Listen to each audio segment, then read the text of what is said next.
Thank you all, and welcome to the Board of Mayor and Alderman meeting for the city of Hendersonville on April 27th, 2021. Appreciate all of y'all being here. Annette, will you go ahead and call the roll, please? Yes. Brown.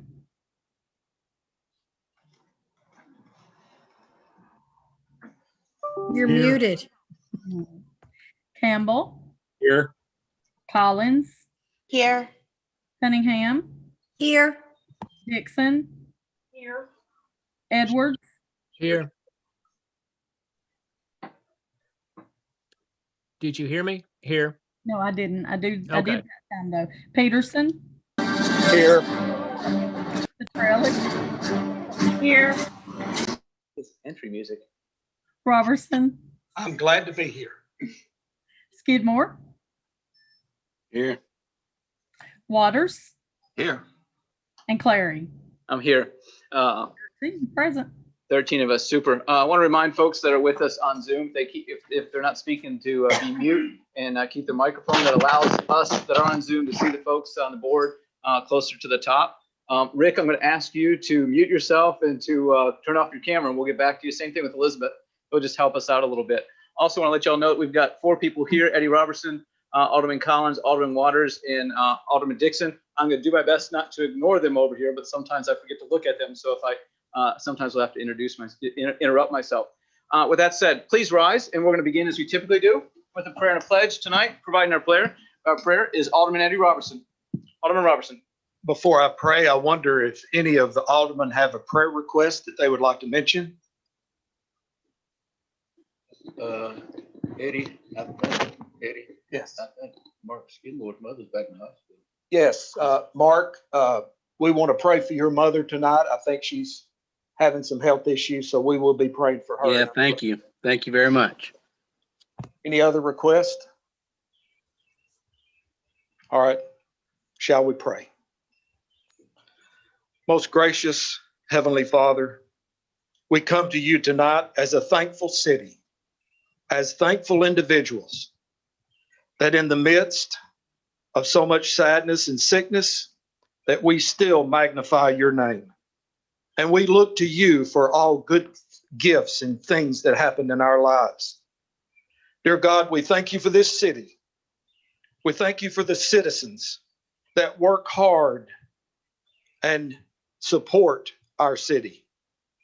We thank you, dear Lord, for these leaders, these servant leaders, that they're willing to give up their time to serve the citizens and to participate in democracy.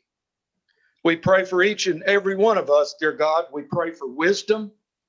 We pray for discernment. And we pray for mercy. Dear God, forgive us of our sins and be with us tonight as we deliberate the city business, looking to you for guidance. And in Jesus' name, we all said, amen. Amen.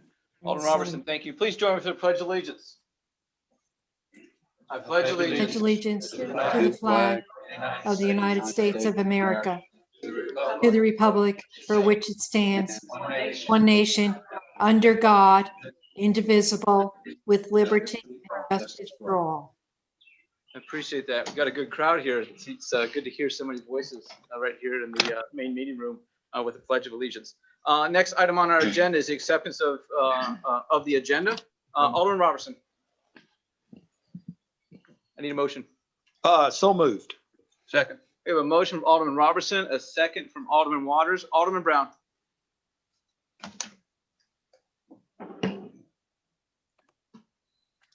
He's frozen. I'm frozen. Can you hear me? We can hear you. Okay, well, I'll just be frozen time and you can listen to my voice We need to until be a little bit whatever louder. happens. I am the sponsor of item B, resolution 2021-13. I would like that pulled from the agenda this evening. And coinciding with that, as I asked Director Taylor if he would prepare a document for us to look at this evening. That will no longer be needed since item B is going to be pulled. That'll be discussed at a further time and probably will come back to this board eventually.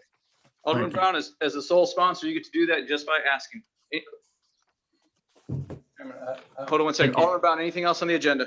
That's all. Thank you. I appreciate that. Alderman Waters. Can he repeat why he's put it?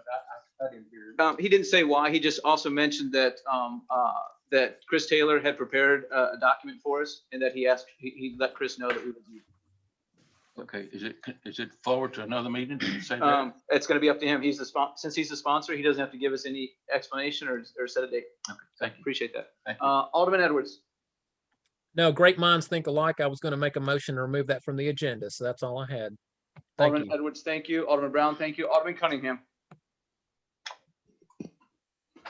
Thank you, Mayor. I'd like to pull the resolution establishing a fund balance for the general fund until we review it at our next finance meeting and possibly be on the next the BOMA meeting at the last part of May, pending a review of our new COO and our finance directors and his team. Alderman Cunningham, thank you. I'm going to ask the other two sponsors if they agree to withdraw it. Yep, they did at the finance meeting, but they could say here too. Okay, they both do. So I appreciate that. We're gonna withdraw item D as well. Alderman Cunningham, anything else? That's it. Thank you, Mayor.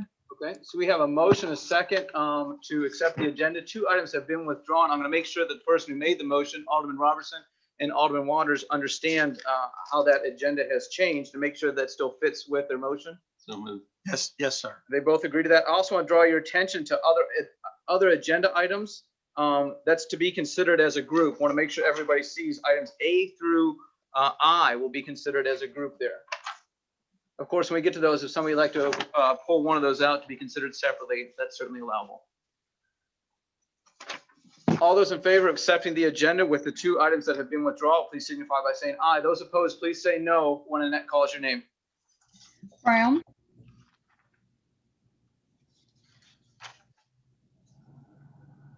did we lose him? I'll come back to him. Campbell, Aye. Collins, Aye. Cunningham, Aye. Dixon, Aye. Edwards, Aye. Hayes, Aye. Peterson, Aye. Petrelli, Aye. Robertson, Aye. Skidmore, Aye. Waters, Aye. Clary, Aye. and Brown.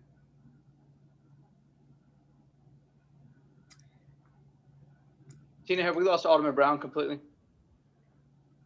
I no longer see him on screen, sir. I'll try to reach him via text. I know the feeling. We've got a majority vote to approve our agenda. The next item we have is presentations. I want to step aside for just a minute and there we go, and ask y'all to follow me for just a second. We haven't gotten to do many of these in the past 12 months.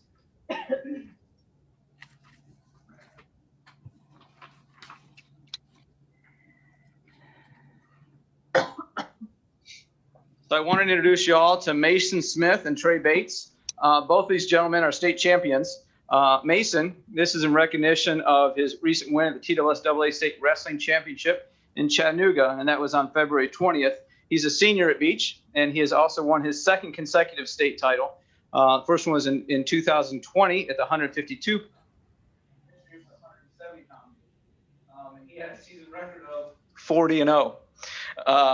Trey Bates, this is in recognition of his state wrestling title, also won in Chattanooga on February 20th. He is a senior at Beach High School, and both of them are graduating. And he won his 3rd state title. In 2018, he participated and won the 106-pound class. In 2020, it was the 120-pound class. And this year is the 126-pound class. He has a season record of 38-0. Between the 2 of them, 78-0 is their record. So I think that's absolutely phenomenal. I'm going to ask them both if they want to speak a little bit. Like I said, they're both seniors. They have been in this team for a little while, and they certainly set an example for some wrestlers to come in the future. So guys.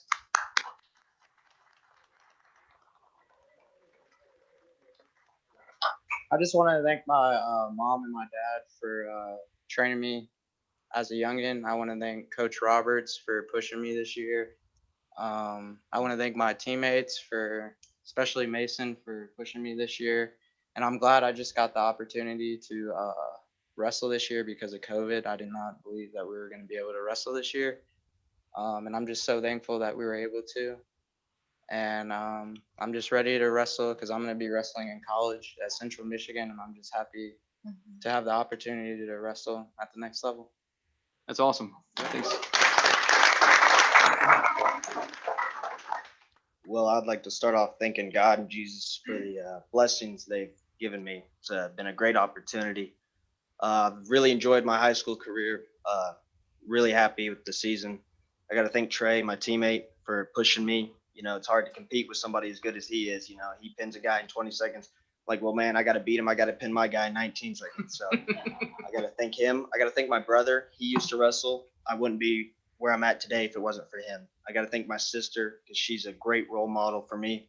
And my parents are super supportive. And I got to thank my coaches. Coach Q's not here, or Roberts, but I got to thank them. They were a big impact on my life. So thank you. And I got to thank you, ladies and gentlemen, for having me here. I was here last year and it's been a great honor. So thank you. Trey Mason, thanks so much.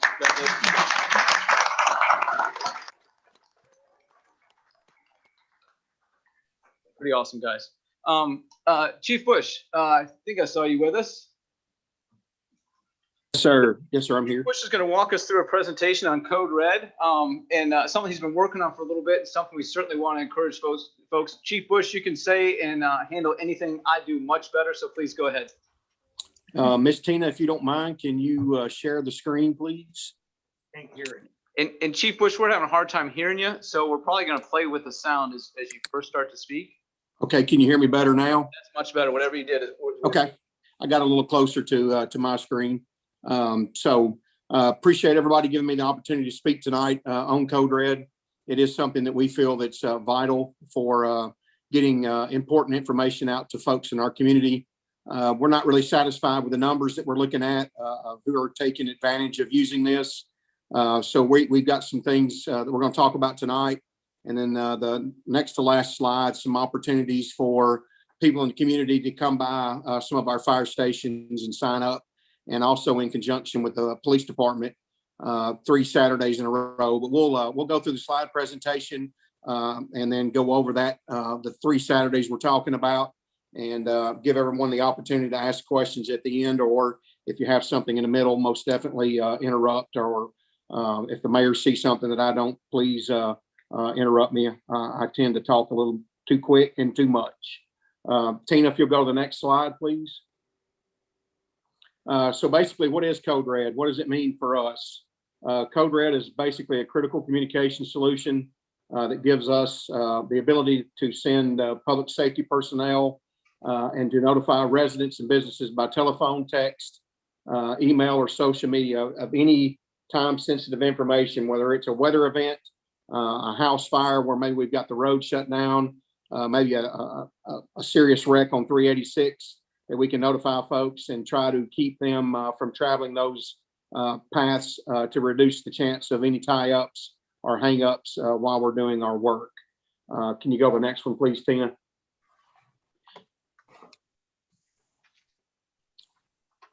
Can everybody still hear me okay? I want to make sure of that. You're good. All right, thank you. So when will we use Code Red? Code Red, anytime that we have an issue regarding the safety of our residents in our community, we will send it out using Code Red. Again, we'll send it out via phone, text, email, social media, in a variety type of situations, including, again, inclement weather, gas leaks, police activity, fire emergencies, missing persons, etc. So when we say police activity too, that raises the question of exactly what it would be. Let's just say there was a violent offender somewhere in a neighborhood. The police also has the ability to send out these Code Red alerts for people in a certain jurisdiction. We can do what we call a plume that would encompass a certain area without sending it to everybody in the city, that maybe they would need to stay in their house or be alert for people on foot in the neighborhood that they were actively seeking for a particular crime. Unfortunately, as you know, we've seen a rise in crime in this area.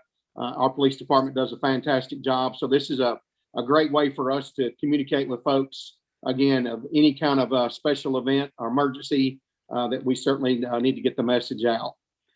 Basically, it's a community alert system to ensure that you remain informed Keep in mind that as you register for this, you receive code red alerts. You also have the ability prior to or while signing up to select the types of messages you want to receive and your preferred means of that communication. You may prefer to have them cell phone. You may prefer to have them email.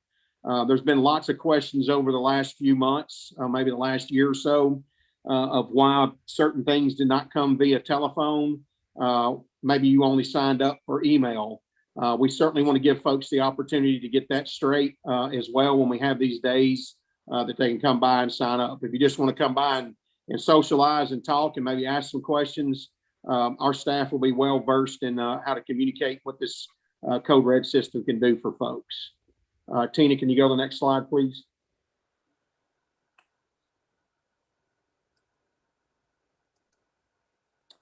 So how do you sign up? First and foremost, like I said at the beginning, we care about your safety. As everyone knows that lives in the city of Hendersonville, we've grown tremendously over the last few years. We're not sure that folks are getting the message of what the ability is of Code Red and actually where do you go to sign up for it. We know we've had some mistakes, as with any kind of new software or new things that we have, and people that get promoted that are not used to it. We try to get them trained up to be able to use it effectively and efficiently. But we have had some mistakes either via fire, police, or through the ECC, and we constantly reevaluate those and work to correct that problem so we don't lose the interest of folks. Can you go to the next slide, please, Tina? So here's how you sign up. First, you need to go to www.hvltn.org. And as you can see, the bright red circle, because we all know that red's our favorite color in the fire department. You'll see code red right there in the center. You'll need to click on that link. Can you go to the next slide, please, Tina?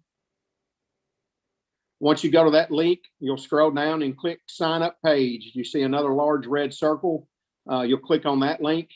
Go to the next slide, please, Tina. It will ask you that you're now exiting the City of Hendersonville website and you're going to an external URL. Certainly click on that. Go to the next slide, please, Tina. Or Mary Beth, I'm not sure which one's doing it. I appreciate your help. And then this is the opportunity you get to select your managed account preference. This is the important part here, one of the important pieces.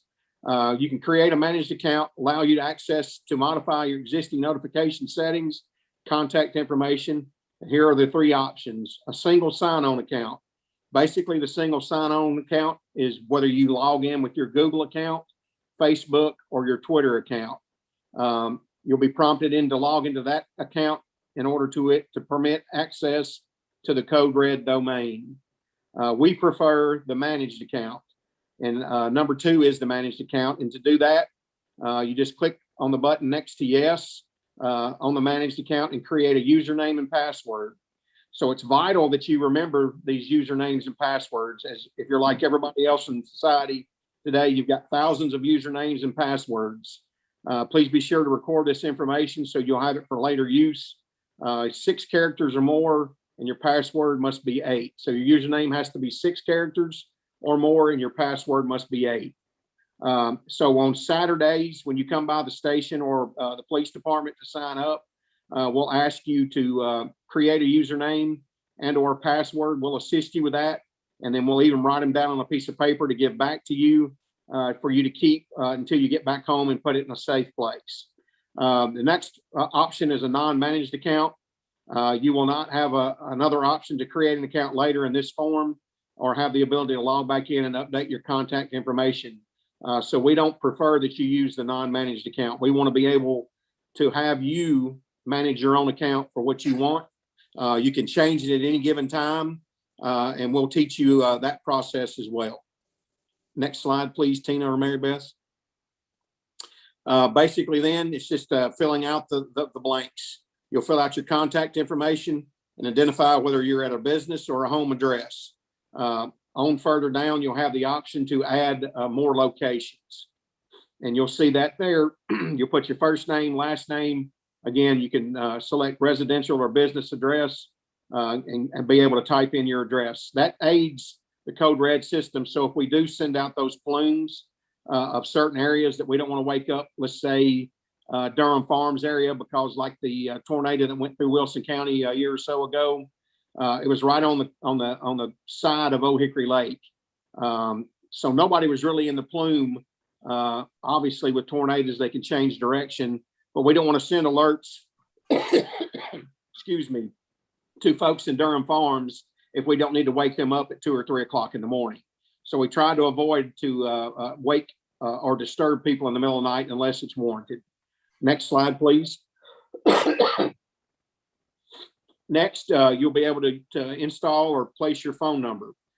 Be sure to include your area code, your full phone number, and if you want to receive text messages, you must click the send text messages box below and select your mobile provider. So you must provide whoever it is, if it's AT&T, if it's Verizon, whoever some of the other providers will be. It's a drop-down box. You click on that, it'll give you all your options. You just make sure you click on the one that's appropriate for you.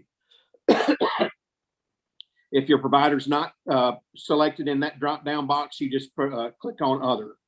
Next, you'll check the box for general notifications. If you wish to receive community alerts, so like if we had a water main break or had reduced water pressure somewhere, just or maybe like the Freedom Festival, the Christmas parade, those general notifications are the type things that we send out. We can also double those up and send them out as emergent. But once you click on emergency notifications, you cannot opt out of those. We'll be the only ones that can constitute what creates an emergency issue notification, and we'll be the ones that send those out. Check the boxes to receive optional weather notifications. So you'll see down at the very bottom, you have the choice of tornado, severe thunderstorm, or a flash flood. You can click all three of those if you so desire, or you can leave those open if you'd like. Again, you can register more than one phone number by clicking add a phone. You just go through the same steps as what we just discussed. Next slide, please. Emails. If you want to receive emails, you got to click to add your email. Obviously, you got to fill that in. Select the types of alerts and optional weather warnings you wish to receive via email as well. That's a step that you've always got to do, is what type of alerts do you want to receive via email. You can choose to add an additional location, such as your place of work. So like if you work somewhere in town and you want to add that place of business, you can certainly do that as well. Once you verify your username and password, you'll need to keep that information, as we said earlier, in case you want to access your account in the future to make any kind of changes to that. Next slide, please. Just a data privacy. Basically, it just tells you that we want you to check that box. That way they won't be sharing your email or telephone number with any kind of third-party vendors or anything like that. We certainly get interrupted enough now with all these spam calls. We certainly don't want Code Red to open up and give anybody the opportunity to bother folks either. Terms and conditions, you must check that you've read and understand those in order to continue, and then click verify information, and then that finalizes your signing up process. Next slide, please. Basically, you'll get this confirmation screen. It'll tell you congratulations that all your information's been successfully added, and it gives you the phone numbers that you can watch for. Typically, a lot of folks don't put that number in, but that way, if you see it in the middle of the night, you won't just think it's a spam call. We basically put Code Red in, and that'll pop up on your caller ID when that phone call starts coming in. Next slide, please. So as we talked about earlier, we have 3 Saturdays in a row starting this coming Saturday. We're wanting folks to come out and take advantage of this opportunity. We think it's a great system. There's other things we'll talk to you about. We certainly feel like there's other ways that you need to have for notification for inclement weather or anything like that. So May the 1st, from 8 o'clock to noon at Hendersonville Police Department at 3 Executive Park Drive. Hendersonville Fire Station 2, that's the new fire station there on 225 Free Hill Road, and Hendersonville Fire Station number 6, 1003 Winston Hills Parkway. From 8 to noon, folks can come in any of those 3 positions, and we'll have staff there ready to sign you up or give you more information to how to sign up once you get home. We certainly welcome this opportunity. The next would be the following Saturday on May the 8th, again from 8 to noon. The police department's going to be the same location, 3 Executive Park Drive. That is their headquarters. Hendersonville Fire Station 1, which will be 173 Luna Lane, and then Hendersonville Fire Station number 3, which will be 179 Bonita Parkway. We've changed the fire stations because we're trying to give folks in those wards the opportunity to come to the closest fire station. You don't necessarily have to wait to that day. If you want to go to Station 2 or 6 this coming weekend, you certainly have that opportunity as well. We're just trying to spread the wealth around to all the wards for folks to be convenient for them to have access to. Lastly, May 15th, the same time frame, 8 o'clock to 12 noon, still at the police department there at their headquarters at 3 Executive Park. Our final 2 stations will be Fire Station number 4 down by Indian Lake Elementary on 511 Indian Lake Road, and then Hendersonville Fire Station number 5 at 1166 Forest Retreat Road, which is by the hospital. Next slide, please. We appreciate you again giving us this opportunity to spread the word about Code Red and how important it is for people in our community, and anything to spread the message about emergency alerts, whether it's criminal activity, fires, inclement weather. We certainly welcome the opportunity to educate our people in our community on how useful this system can be. I'll take any questions, or I'll be quiet for now if that's okay. Chief, very important question is, about 6 weeks ago, you earned a certain designation, not necessarily related to Code Red. Will you tell us about that, please? Yes, sir. I did receive my CFO from the Center for Public Safety Excellence. I received that basically based on my performance as a firefighter, fire chief. And I'm very honored and proud of that. It sets standards that I have to meet. I have to re-up that in 3 years. I'm not sure if you're aware of this either, but I just was also accepted into the National Fire Academy for the Executive Fire Officer Program that'll start later this year. And then I'm currently in the program that Marshall was in last year, the Certified Public Manager. So I feel like setting the bar high and having my folks follow my lead is very important. Thank you for this opportunity. Thank you for pursuing those. Thank you for what you do for the city. Thank you for this presentation. Alderman Brown. Thanks, Mayor. Question for Chief Bush. Everybody here knows that I operate the Samaritan Center, and many of my clients in the store and stuff are of the age that they don't have computers, so they don't do things online. Have you or could you do a remote setup if I would advertise that, for 2 or 3 hours on a couple different days where those people are coming in? They would come to that probably more than they would go to the police department or a fire hall. If you can't, I understand that, but. Sure, I think that's something we can look at. Actually, it's not something that we thought about. I think it might be good for us to maybe go to the Samaritan Center, maybe even hit a couple of the retirement communities in our jurisdictions and offer that same opportunity and spend a little time in those stakeholders here in our community and get that message out. I think that would be something we certainly could look at doing. Yes, sir. Okay, we'll talk about it. Thank you. Alderman Brown, thank you. Alderman Petrelli. Thank you, Mayor. Thank you, Chief, and congratulations for your latest accomplishments.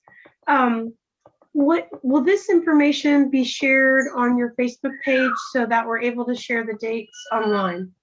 Yes, ma'am. I'll probably take that last slide and share that. I'm going to encourage the mayor and Mr. Harbsmeyer and Mr. Eckenroth to also share it through the city's webpage. And I'm sure the parks and everybody else that wants to share it will grab it and share it. I would encourage all of you folks to share that information. Yes, ma'am.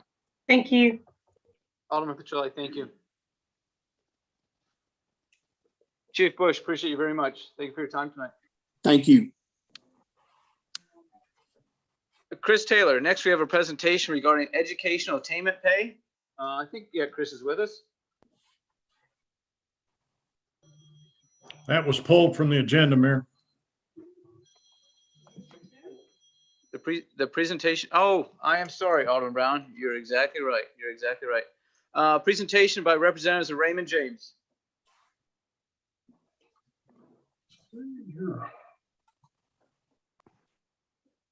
So the folks with Raymond James, please introduce yourselves and identify what your role is, and go ahead. Surely. Good evening. I'm Elizabeth Selke with Raymond James. And I'm Rick Delaney with Raymond James in Nashville.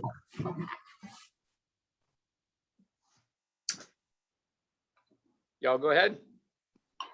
We wanted to reach out to you all tonight.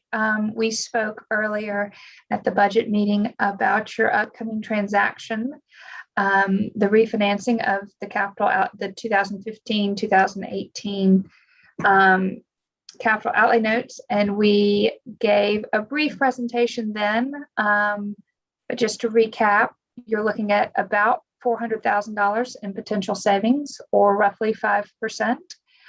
We are looking to price next Monday and close on the 18th. And that's the broad strokes. With that, I'll turn it over to Rick. I hope you can hear me. Yes, I think Elizabeth laid it out pretty well. You have before you on your agenda tonight the resolution authorizing the transaction. And Rick, you're good for a second, then you went mute. there we go. Now you're You good. can hear me now? I'm sorry. Yes, what I was backing up just for a second, we're serving as your municipal advisor on this transaction. On your agenda tonight, you have a resolution authorizing the issuance of those capital outlay notes to refinance the 3 notes that Elizabeth pointed out. Those notes are pretty good interest rate wise, but in today's market, we think that there's an opportunity, as Elizabeth said, to save significant dollars by reducing those somewhere into an all cost of funds of a little over 1%, which would be really good all the way around. A companion document to the resolution was a refunding report presented to you by the Controller's Office, Director of Local Government, sent that to you. That sort of outlines some of the dynamics of the transaction, sort of the broad strokes. Again, I referenced that because that is a companion piece to the resolution. The last piece here, as Elizabeth said, we're targeting next Monday to price this in the competitive marketplace. So you'll be in the capital markets, and hopefully we'll have sort of an update on your credit rating with Standard & Poor's group sometime this week. The Standard & Poor's, you may know, has a AA+ credit rating for the city of Hendersonville, which is just outstanding. Very few credits nationwide, and certainly very few credits in Tennessee are that stellar.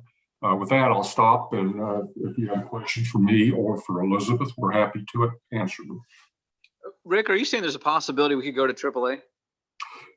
There's always that possibility based upon the dynamics. There are a lot of things in the world that affect that. Fortunately, the things that we cannot control are all very good dynamics as far as the city of Hendersonville is concerned. We're obviously located in the vibrant section of Middle Tennessee, which has great wealth values and is noted around the world.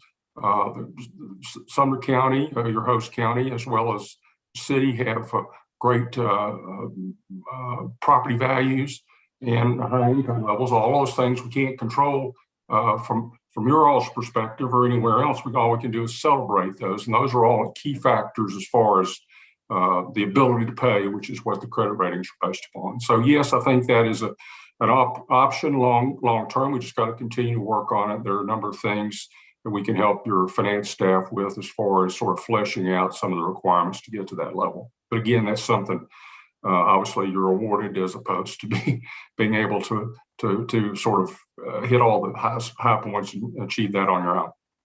Appreciate that. Robert, I don't want to finish this presentation without giving you the opportunity to fill in some holes here, if there are any.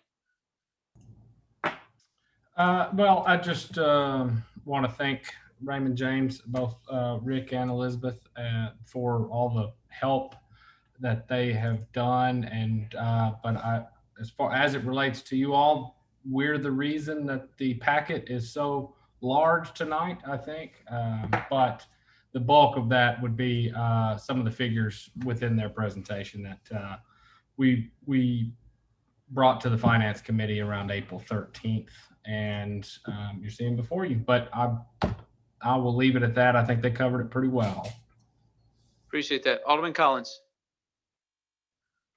Oh, sorry. Oh, is it Alderman Robertson? Thank you. And thank you, Robert. I know this has been a lot of work. This idea was birthed several months ago, and it's pretty much following the practice of what a lot of citizens are doing in refinancing their debt. But I do have a question. What did you anticipate the interest rate? I know that you can't be specific until the marketplace speaks, but what would you anticipate that we would be able to get as an interest rate for the amount? The all-in cost of funds, as we would call it, which would include your transaction expenses and so forth, right at 1.03% is where our recent snapshot took us. Obviously, could be better than that, could be a little less than that, but that obviously is a stellar rate by any stretch. That's wonderful. And I guess, Robert, I've got a question for you. Now, we just issued a bond a few months ago. Remind me what the interest rate on that bond was. That capital outlay note was 1.65%. So, Robert, you may not be able to answer this. You know, what is the differential there going from 1.63 to they're anticipating just around 1%? Have market conditions changed to justify that drop in the interest rate? I would say that's a tiny proportion of it, but we're also talking about two different kinds of debt instruments, truthfully. One being a direct obligation with a banking institution and the other one being actual municipal bonding. This is two different ways to borrow. Again, there is sometimes cost associated with this side of doing things, but with the capital outlay note that we issued, that one is truly that's the one that we typically use for our short-term debt. Okay, thank you. That's all. Alderman Robertson, thank you. Rick, Elizabeth, Robert, we appreciate your help here tonight, and feel free to stick around. We're going to get to an item that concerns you all pretty soon. Thank you much. Thank you. We have no public hearings. Next, I'm going to entertain a motion to approve our minutes from April 13th, 2021. I have a motion from Alderman Waters and a second from Alderman Dixon. All those in favor of approving the minutes from April 13th, 2021, please signify by saying aye. Those opposed, please say no when Annette calls your name. Brown, Aye. Campbell, Aye. Collins, Aye. Cunningham, Aye. Dixon, Aye. Edwards, Aye. Hayes, Aye. Peterson,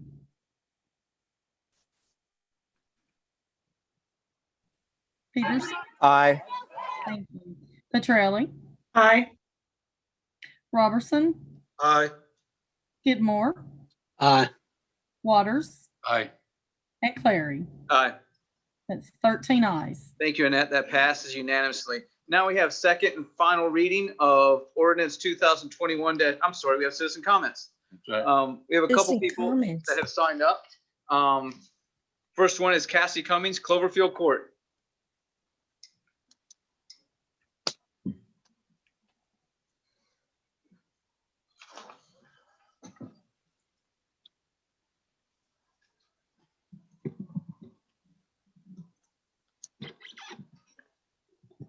Hi. Do I need to say my name and address and everything? We just already covered it. So you're good to Okay, go. perfect. Well, I'm here today to address the issue of litter around our city.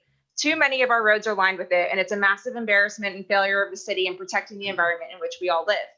Driving down New and Old Shackle Island, it was all I could see on the side of the road. Plastic bags, food bags, wrappers, containers, masks, literally thousands of cigarette butts, car bumpers and headlights, cardboard boxes, packing materials, beer bottles, and more, littering our sidewalks, fields, and tree lines. I finally got fed up with it and bought supplies to start picking it up myself. I purchased trash bag rings, trash grippers, and protective gloves so that I could start cleaning up the areas near my own home. Over the past few months, I've been going on walks where I spend a few hours in specific areas cleaning it. In this time, my husband, Will, who's here with me today, and I have picked up well over 100 pounds of garbage within just a half-mile radius of our home.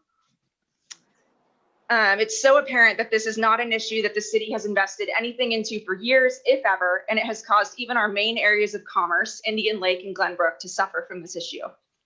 I understand that the city has limited resources and our public works team is occupied with the many other issues they handle for us, fixing drainage issues and paving roads being at the top of that list.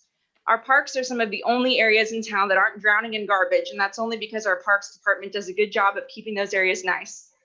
I believe that the developers and business owners in Hendersonville need to be held responsible for the land that they're dirtying. I would ask that BOMA work out agreements with these stakeholders in our community to ensure that they do their part in regularly cleaning the land that they own, whether or not it is actively being used. We have a responsibility to ourselves, future generations, and the earth as a whole to keep our community clean. And in our case in particular, we have the additional responsibility of caring for our beautiful lake that will absolutely be destroyed if we don't get this issue under control. I can't clean up Hendersonville myself, so I would ask that anyone else in town who feels passionately about this issue also start cleaning up their own neighborhoods and surrounding areas while we wait for the developers to take action. And for anyone who's listening that's interested, all the supplies I purchased are easily available on Amazon. Perhaps the city should even start organizing community cleanup days to help raise awareness and get more city residents involved in these efforts. However, the citizens alone cannot fix this, as the developers and subsequent business owners are the biggest contributors to this problem and must do their much larger part as well. Thank you for your time, and I look forward to seeing the solution that you all come up with to keep Hendersonville clean, safe, and beautiful. Cassie, thank you. Appreciate it. Thank you too, Will. Appreciate it. Next, we have Amy LaSurf of Evergreen Circle.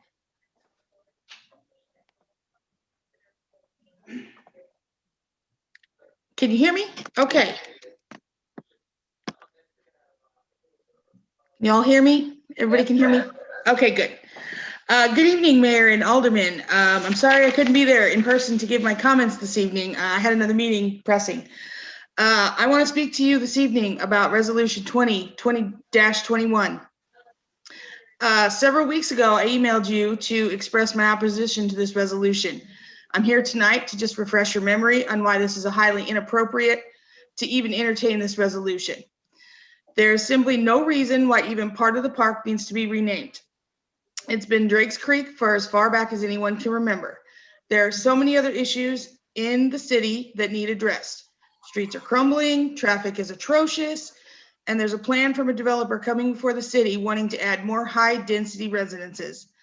There are issues that the alderman should be concerned about, not pushing through a resolution such as this one. The current director of parks was quoted in the April 22nd issue of the Hendersonville Standard as saying, quote, "The name addition would have virtually no cost. We are talking about adding a couple of signs within the park and perhaps a sign or two in the actual athletic complex." This quote leads me to ask if a cost analysis has been completed. As a tax-paying citizen, I'd like to see in black and white what, quote, "virtually no cost" looks like. And if one hasn't been done, my question is then why not? As alderman, you're supposed to be good stewards of my money, our money as a city. This, in my opinion, is not a good way to put that money to use. So I'm just simply going to ask respectfully that you vote no on this issue, Resolution 2020-21. Thank you for your time. Have a nice evening. Amy, thank you. Next, we have Matt Campbell, Glen Oak Court.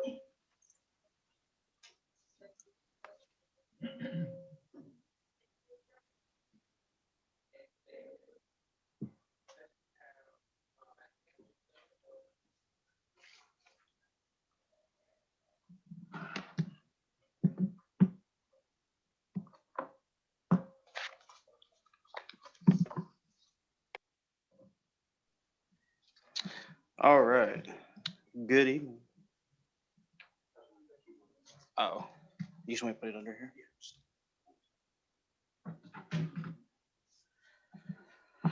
All right, my name is Matt Campbell. I'm at Glen Oak Court West.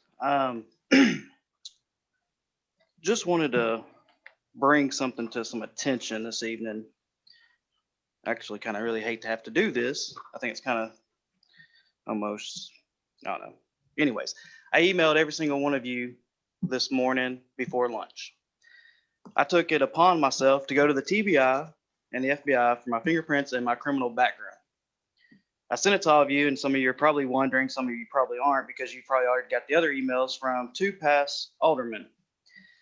And every time it seems to be there's an issue in the city or just something that, citizens have concerns or complaints about, I'll voice my complaints and concerns as being a taxpayer, a business owner in the city. And so when I voiced my concerns, there was these two past aldermen who would try to discredit me or say, don't listen to him. He has a criminal record. It's not beneath him to break the law. Well, so this morning, as last week I said, I went to the TBI and the FBI, did my criminal background check, as I was a federal officer for the Federal Reserve. Got to have a pretty clean background to do that, to transport upwards to $100 million. So I just wanted to present that to you. So when, these two gentlemen continually message you or talk to you, and if anybody would like the emails that I have from them who sent to other aldermen, I can send those as well. I just didn't feel like printing them out and handing them out tonight. So I just wanted to address that. And then the second thing I wanted to address was the reading of 2021-28, renaming Drakes Creek Park. I have no issues with the person they want to name the park after. I just feel like we don't need to be naming things after people who are still alive. We don't know what their legacy will be. You don't know what could happen a few years down the road, what they might get themselves into, or something may happen. And then it's a big talk. Well, now we have a park named after this person. The person mentioned in this, it already has a wall and has been honored. But when we do this, it sets a precedence of, are we going to start doing this for all city employees who do a great job? So I just wanted to, just voice my concern that I do not support this. And I know some aldermen have said that they've had people in the city say, hey, they think it's a great idea. They can provide emails. There's a couple of Facebook pages that there's over 100 comments on these, and I was gonna read a few of them, but I just wanted to read just one comment off of one of the Facebook pages that said, I was going through and there wasn't one person in favor of this, except for, one person did say, I don't believe just because you do your job, you deserve such accolades. It's totally wrong. Some of us have actually done things in the economy and hired hundreds of thousands of people and have never asked for anything except to be left alone. Some of our BOMA members are trying to overstep in a time that we've already had so much controversy around this person. And as other aldermen have said, the citizens didn't want a CA. They didn't want Dave. And now it's kind of like, okay, well, if the citizens didn't want this, now we're bringing it all back up, stir things back up, and name a park after them. So I would just hope y'all would do your research as well on some other things that was brought to my attention of some things that have happened in the city with this person around 2016 through the comp controller. And so this either needs to be pushed off for a little bit, maybe readdress this in 2 years, 3 years, 4 years, or maybe even after he passes away later on, hopefully down the road. So that's all I have to say. Thank you. Matt, thank you. We don't have any other citizen comments. So the next we have second and final reading of ordinance 2021-14. This is an ordinance to authorize an amendment to our budget ordinance 2020-20 by appropriating additional monies for supplemental paving. Alderman Robertson. I have a motion and a second from Alderman Waters. Alderman Cunningham.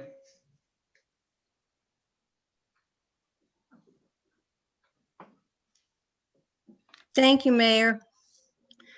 I just have a few comments. I'm sorry. Our budget ordinance 2020. Mayor, could you hear me? We can hear you fine. I evidently. Oh, okay. I'm sorry. I'm sorry. I thought you were talking to me. I'm sorry. We're good. Go ahead, please. Okay. Can I go? Okay. I just have a few comments and then a suggestion. Last I voted in favor of this ordinance at our last Board of Mayor and Alderman meeting because I was led to believe that we had spent all of the remaining funds in our paving budget that were in fact not spent. And by this I mean the funds from the list that I had gotten from that was one of the attachments where it says current financial obligations, current funds available, 1.433 $1,433,495.52. Now, I was under the impression that we had spent all of those funds when we have in fact not. It was brought to my attention that we have unspent paving funds, part of that in that bucket of unspent paving funds of $694,487. I was quoted by an alderman at the last meeting that I would support more funds for paving if we had indeed spent all of the remaining funds that we had budgeted, which I committed to. However, upon examination and review of the list, there are 7 roads that have not been paved, have not been started to be paved, and not been done, nothing has been done to them yet. So how could we have spent money that the work hasn't been done for yet? And I'll review those roads. Rice Road, $41,000. Lauderdale Court, $20,000. Bluegrass Circle, $161,161. Gates Drive, $40,774. Imperial Boulevard, $266,552. Memorial Park, $96,000.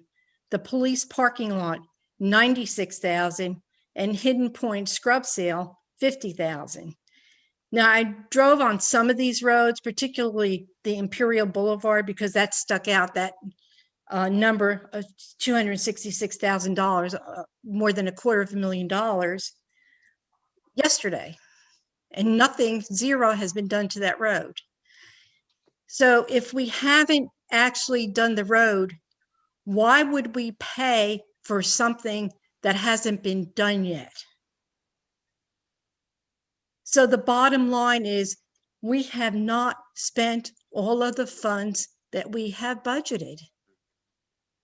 So with that, I would encourage, and I know you want to push paving, and we all do, we really, really do.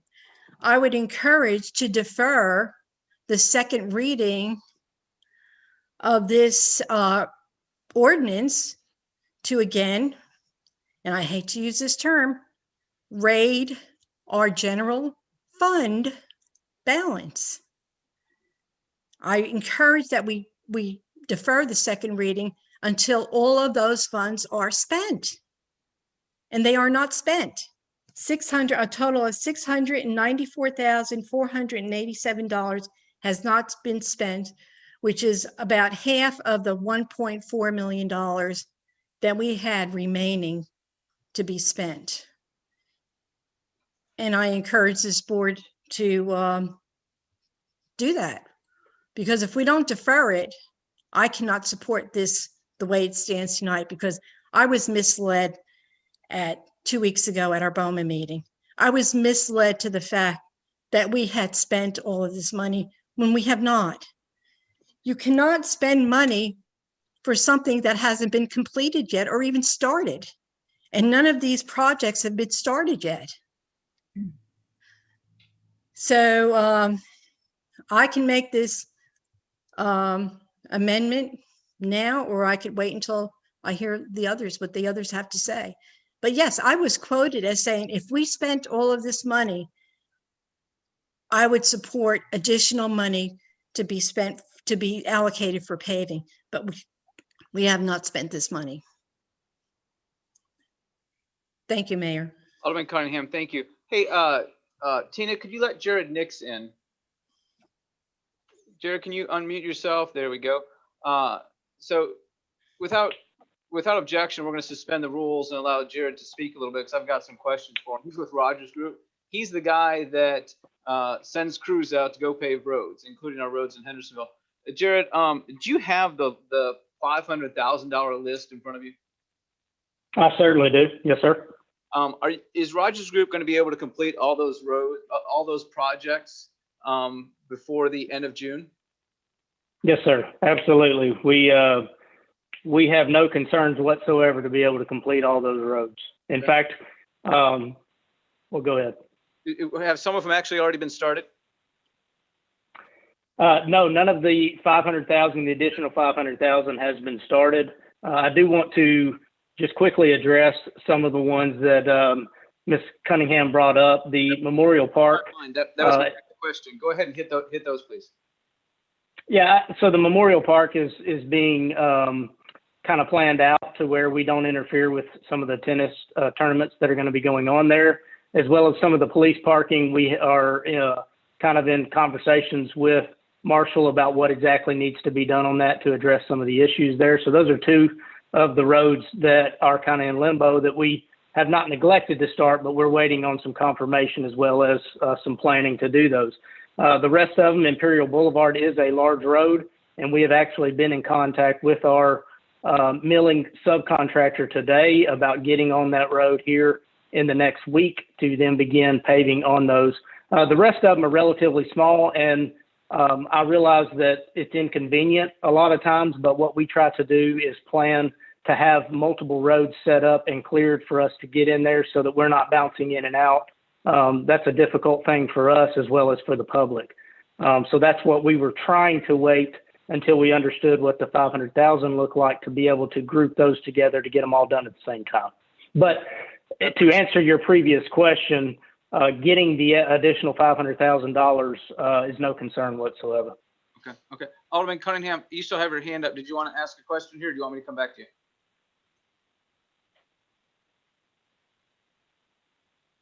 Oh, sorry, Mayor. Thank you. Well, the fact still remains that none of the work has visibly been started, actually physically been started. That's my point.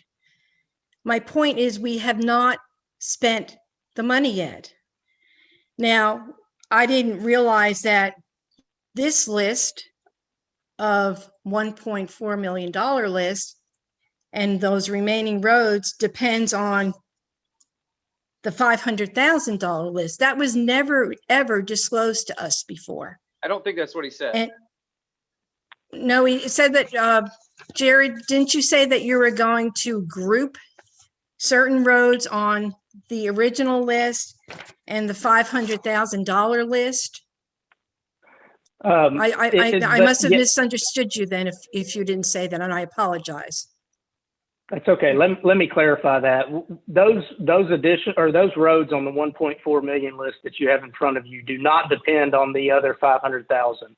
However, having been on the meeting 2 weeks ago and understanding that that was voted through, we try to make sure that we group roads together. So had the additional roads not been voted on, then those would not be dependent. But when they were voted on and we assumed that that paving would be approved, we decided to wait till we could group those roads together to streamline our efficiencies of getting in and out. And I just want to make a little bit of clarification. Rice Road is approximately 357 tons. Lauderdale Court is 95 tons. Bluegrass Circle is 500 tons. Gates Drive is 279. Right there, we average about 600 to 800 tons a day when we do our paving. That is really only 2 days worth of paving. So when you look at that as a whole and you say, well, those roads aren't complete, for us to come in and do a day and a half to 2 days is doable, and we want to do that for the city of Hendersonville. But if we can group more streets together so that we come in, we sit down, we pay for a week or more, that's what works for us as well as for the public. So when I say that we're trying to group those together, it's not that one is dependent on the other. It's that it makes us more efficient and it makes more sense for the public to do that.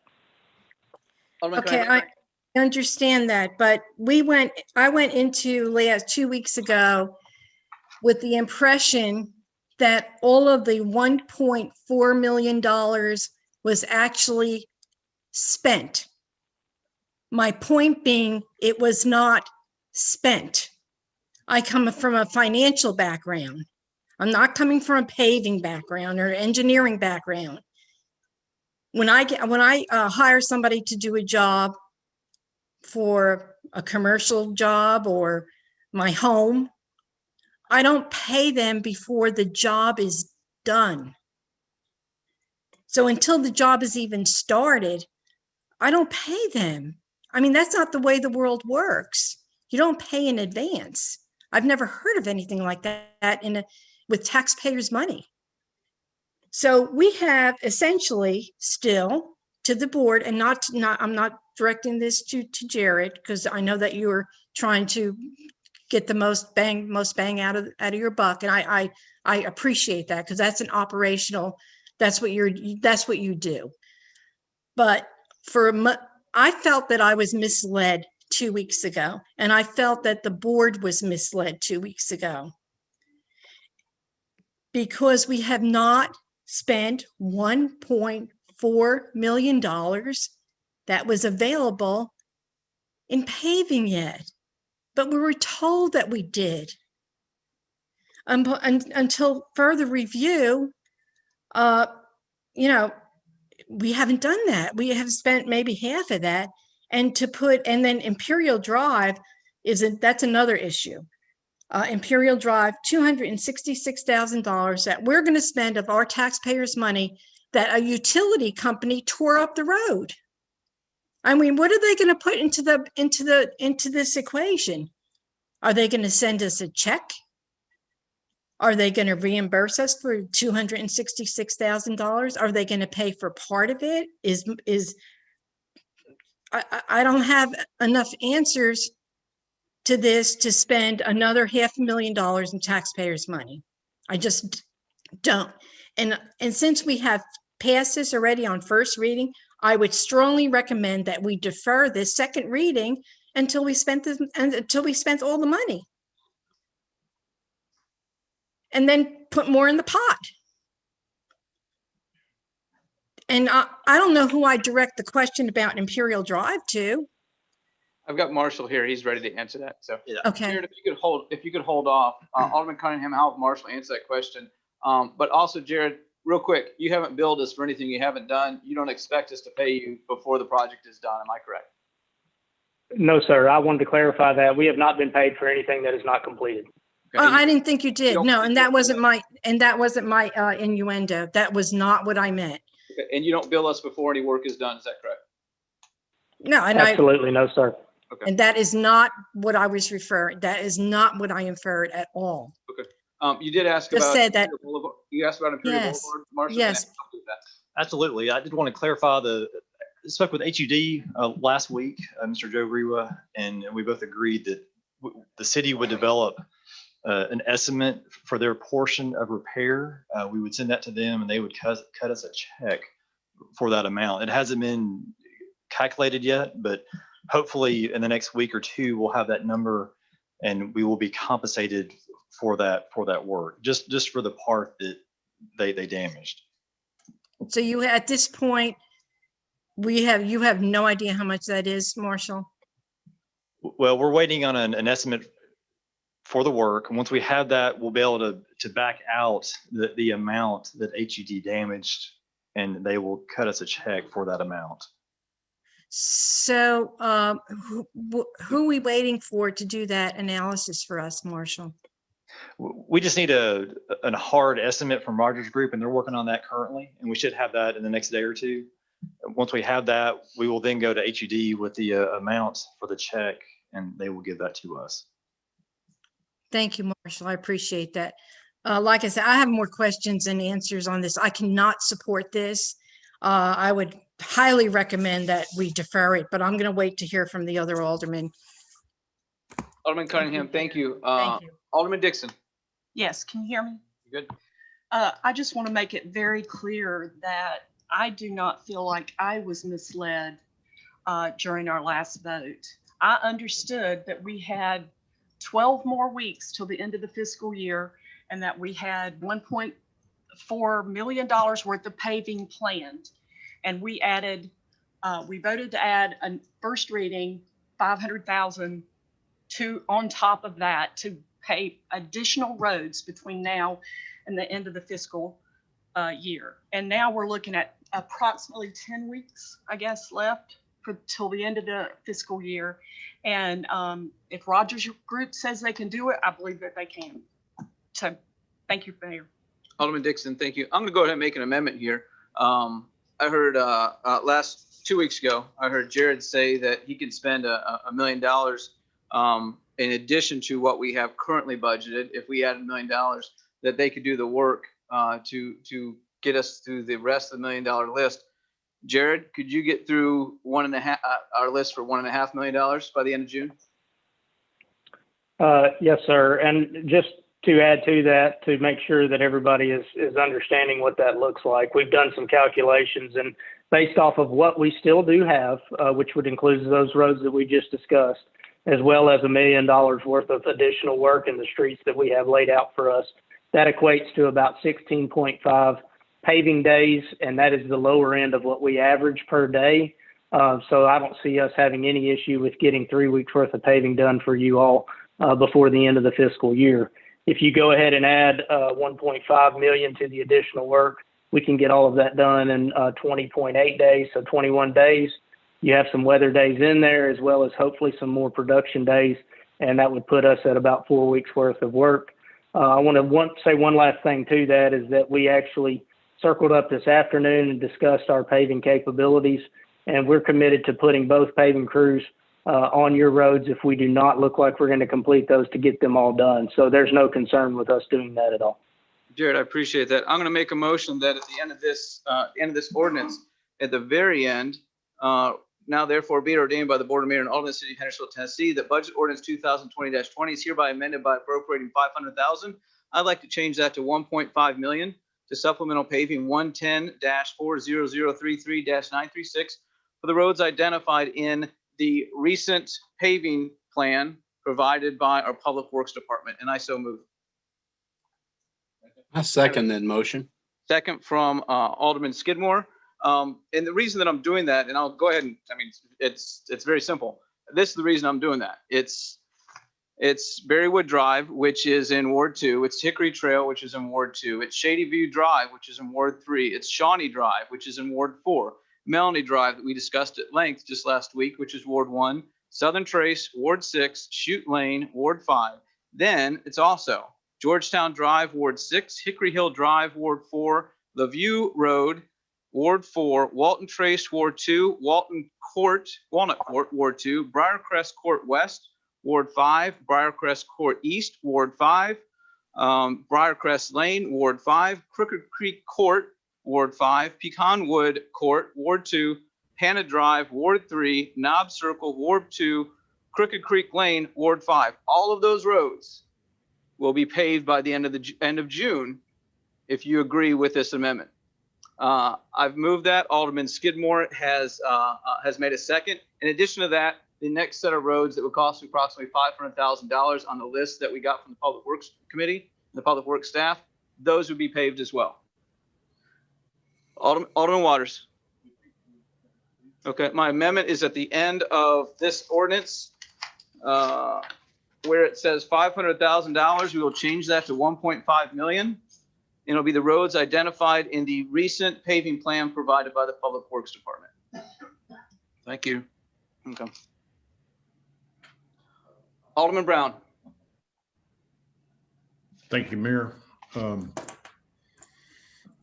Threw me a curveball. I was ready to speak to something else, but I'm going to speak to your amendment and that at the same time. So since it's all about this ordinance, I certainly appreciate Alderman Cunningham's fervor on trying to make sure this is clear to each and everybody on this board. Jared, I appreciate you doing the numbers, and I've learned a couple things tonight just by you doing some numbers. I would urge you, I don't know who does that estimate for us on Imperial Boulevard, but I know this board would like to hear what that dollar figure is going to be that HUD will be reimbursing us for as soon as we possibly can. So whoever does that, whether that's you or somebody else, poke them, please. Now to speak to your amendment, Mayor, and I don't want this taken the wrong way. I appreciate the list that has come from the Public Works Department and Public Works Committee, that it includes, encompasses all wards in this city. that kind of makes all of us feel like we're getting something. And that's nice. And some wards have had shares before where other wards didn't. So I'm not only a Ward 4 guy, I'm a city guy. And that being said, I think it's something we really need to remember, each and every person on this board. We're getting ready to vote on a budget here shortly. We have not seen that budget. We don't know what that budget's going to be. I know it's being worked through. I know the mayor's working through it, and I'm sure our new COO has already got his feet wet a bit. But I'd like to remind you that Volunteer State Bank, the old bank, has been torn down. The state says they're ready to move forward with Old Shackle Island straightening to enough that we talked about this a couple of weeks ago in our budget workshop for you that were there. And we all believe that probably by the end of this year, they will be straightening that out. When they do that, they're going to call for a check for $1.5 million from the city, from us. That will be coming out of the general fund. That's where that money is. We haven't been asked for that money yet, but correct me if I'm wrong, Mayor, but I believe it's in 90 days. Once they send that invoice and want their money, we've got to write a check to them in 90 days. So if they do the work and they ask us in October to pay up, we're going to have to cut a check by the end of January. I supported the $500,000 2 weeks ago. I still support that, but I can't support 1.5 million. Knowing that I may have to vote on when to send a check to the state by the end of this year for 1.5 million. You take that 1.5 and the 500,000 we just approved through the first reading, that's $2 million coming out of the coffers. I think that's really dangerous. So I appreciate the amendment. I'd like to get all their roads done. And I know the neighborhoods would like to have them done, but I think we've just got to be more cautious in doing that, knowing that might happen. Thank you. Thank you, Alderman Brown. Alderman Hayes. Thank you, Mayor. This is for Mr. Nix. Jared, what's the ideal temperature for doing paving? I'm just a little concerned that we're putting so much pavement down during the cooler months, and I want it to be a good quality job. Make me feel better about I'm looking at the next 10 days, the weather. Thankfully, we're getting in the 80-degree weather, but what is ideal temperature for real good paving? So typically TDOT specs require you to stay above 55 degrees when you're putting down surface mixes, and that's 55 and rising. We typically see that as more of a higher end threshold. You can even get down to closer to 45 degrees on surface mixes without any danger to the quality of the mix. But at this time of year, as long as we get good dry weather, even starting early in the mornings, we should not see any reason why we can't go ahead and pave all the surface mixes that we have to. Okay, thank you. Alderman Hayes, Yes, thank sir. you. Alderman Robertson.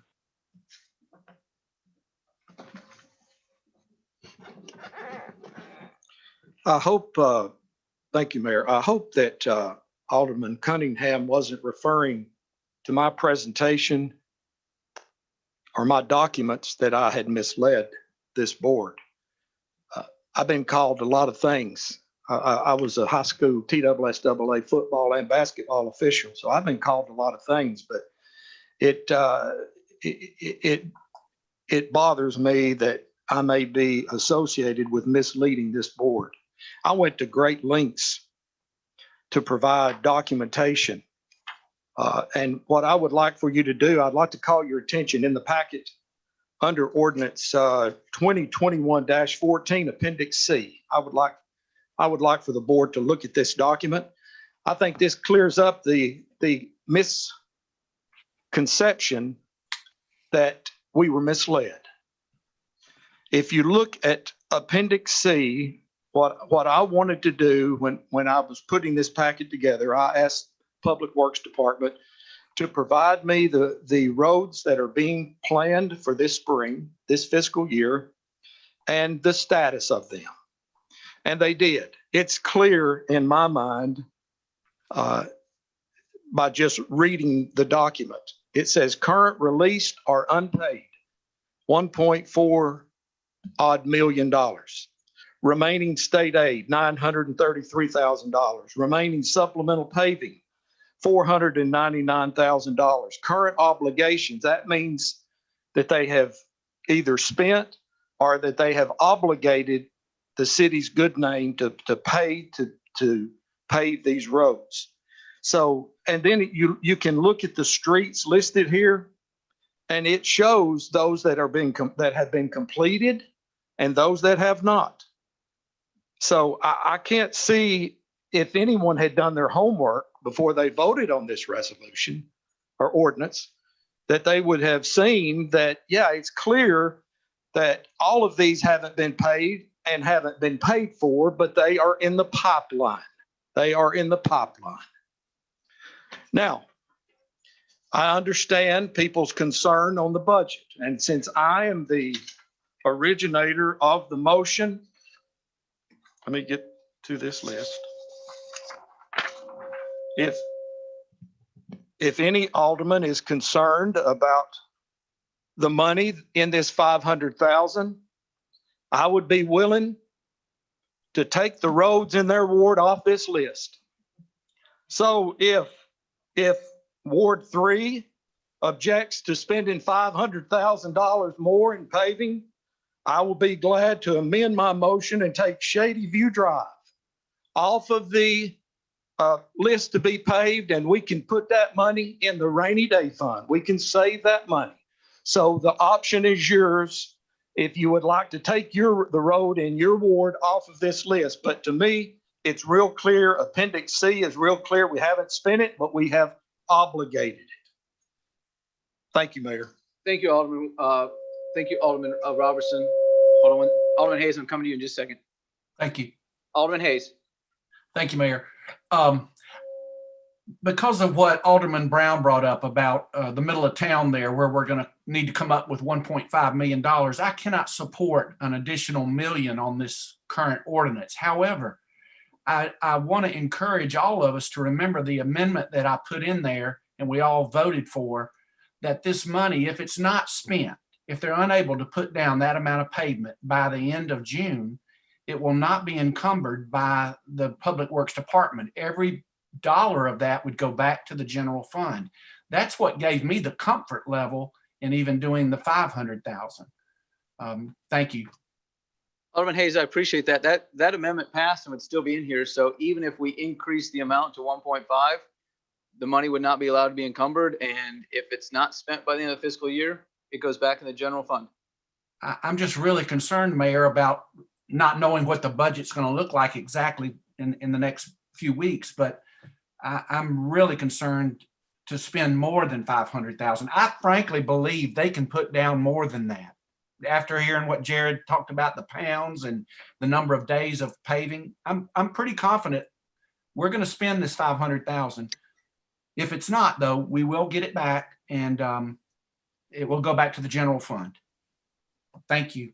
Alderman Hayes, thank you. Alderman Petrelli. Thank you, Mayor. I have a question for our Public Works Director. Hold on one second. There we go. Go ahead, Alderman Petrelli. Okay, is he? I don't see Marshall. I'm here. Yeah, you'll see him in a second. Okay.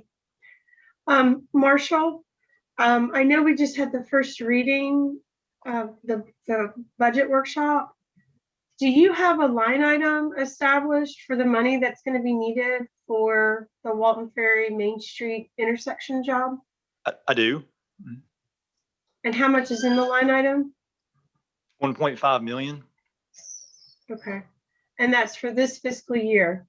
It is, and I'm going to request from TDOT to split that in half. The project is anticipated to last 2 years.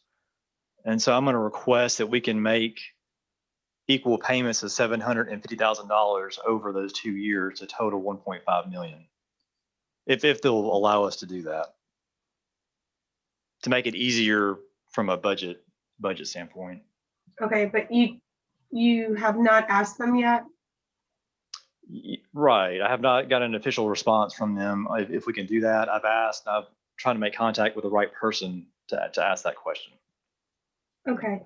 And with the roads that are in Appendix C, and we kind of spoke about them at the last meeting, are some of those roads, in the pavement management program that we paid $250,000 for, are we hitting some of the failed roads? I still don't have a clear understanding of how those roads are chosen. Yes, what we had staff do was go out and look at the roads, look at the pavement study and the condition that they were ranked, and develop a list based on that. And I believe some of the information I've distributed has some of the ratings of those roads, but yes, that was used to help develop that list. Mm-hmm. We are so, everybody has stated this, but we all desperately want more paving. We are 8 weeks from the new budget year. And as the gentleman from Rogers Group stated, he spoke a little bit about, ideal paving conditions, and clearly we are getting into that weather, or inching into that weather. But I mean, I've said it for years, our best paving weather is in the late summer and the fall.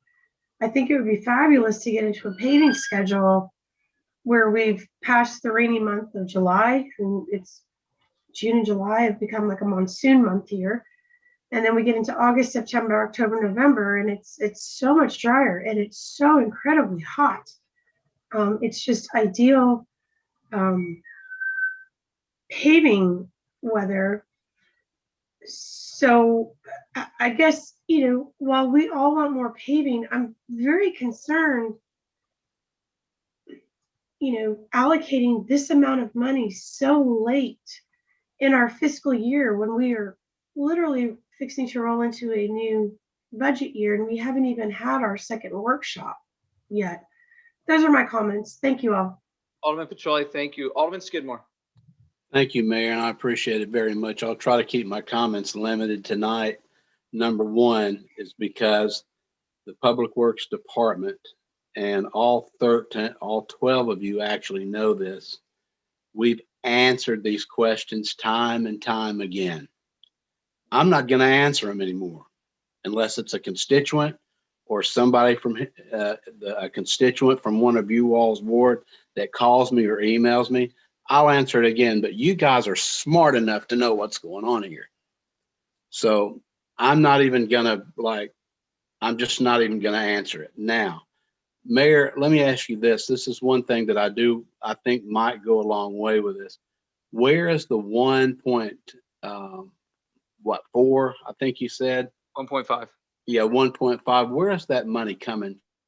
So it would come from the general fund, and some of y'all might remember this, some of y'all might have forgotten this. When we talked about this in January and February, we knew then that our local sales tax was doing much better than we had anticipated.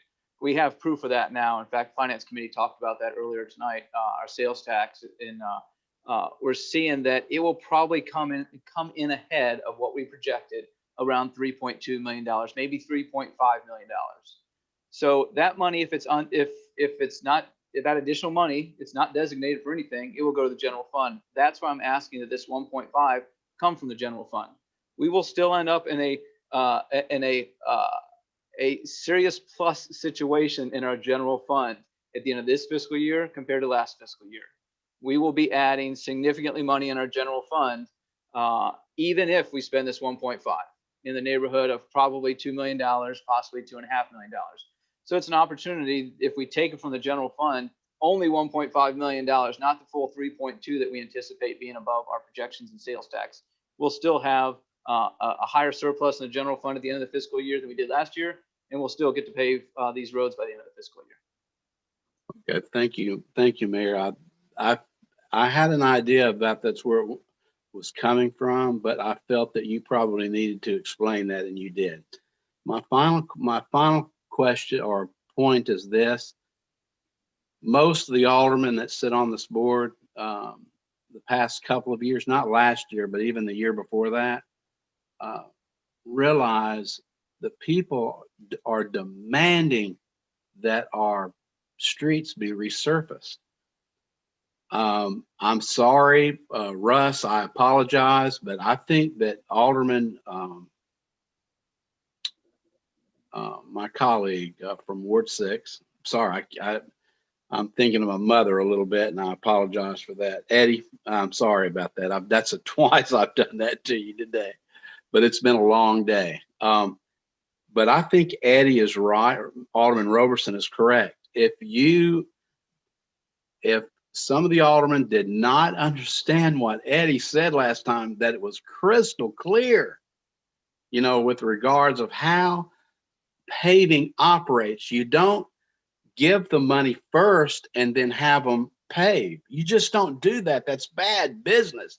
That's horrible business.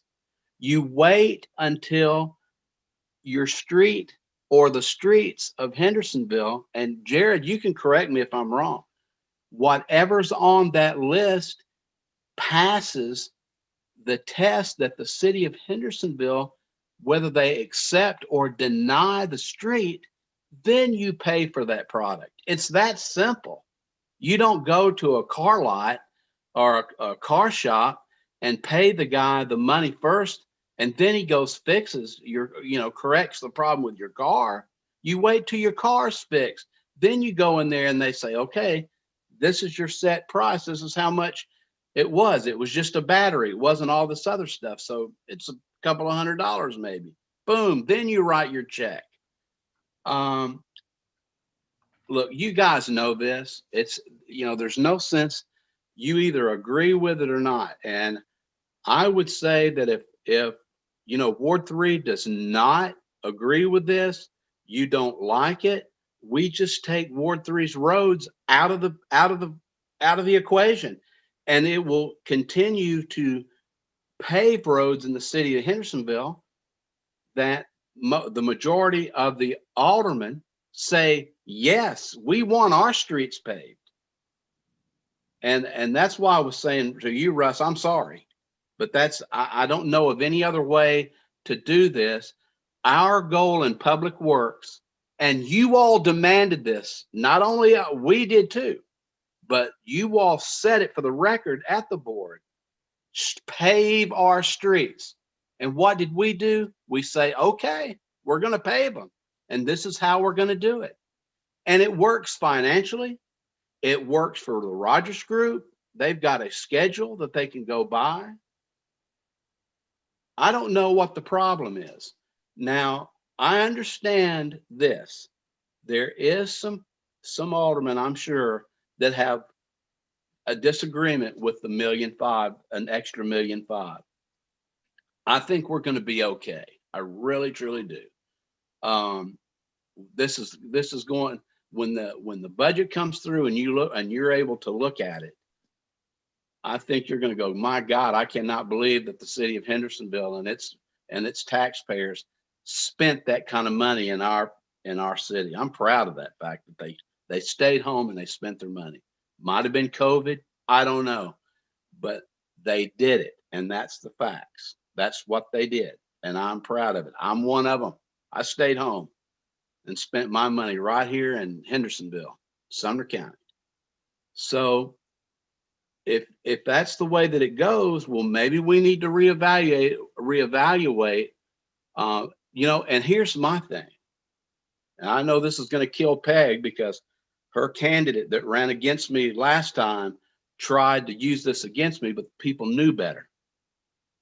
If we are able to get that money, I'm going to be able to go back and negotiate and try to resurface Riviera Drive, Neptune Drive, Harbor Drive, all these old roads that have hardly, if ever, been resurfaced. And I'm willing to commit to that. That's not a problem because I know we'll have the money. That's the problem about our paving. We've never had the money. We've got more money than we can use, not ever use, but what this year we do, if we put this 1.5 in there.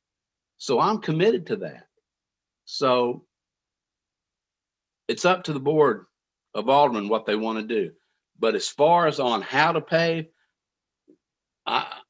me personally, Marshall can talk to you guys till he's blue in the face, but we've told you, the committee has told you on what the process is, and you all know it. I'm not saying that. That's all I'm saying is, it, either vote it up or down.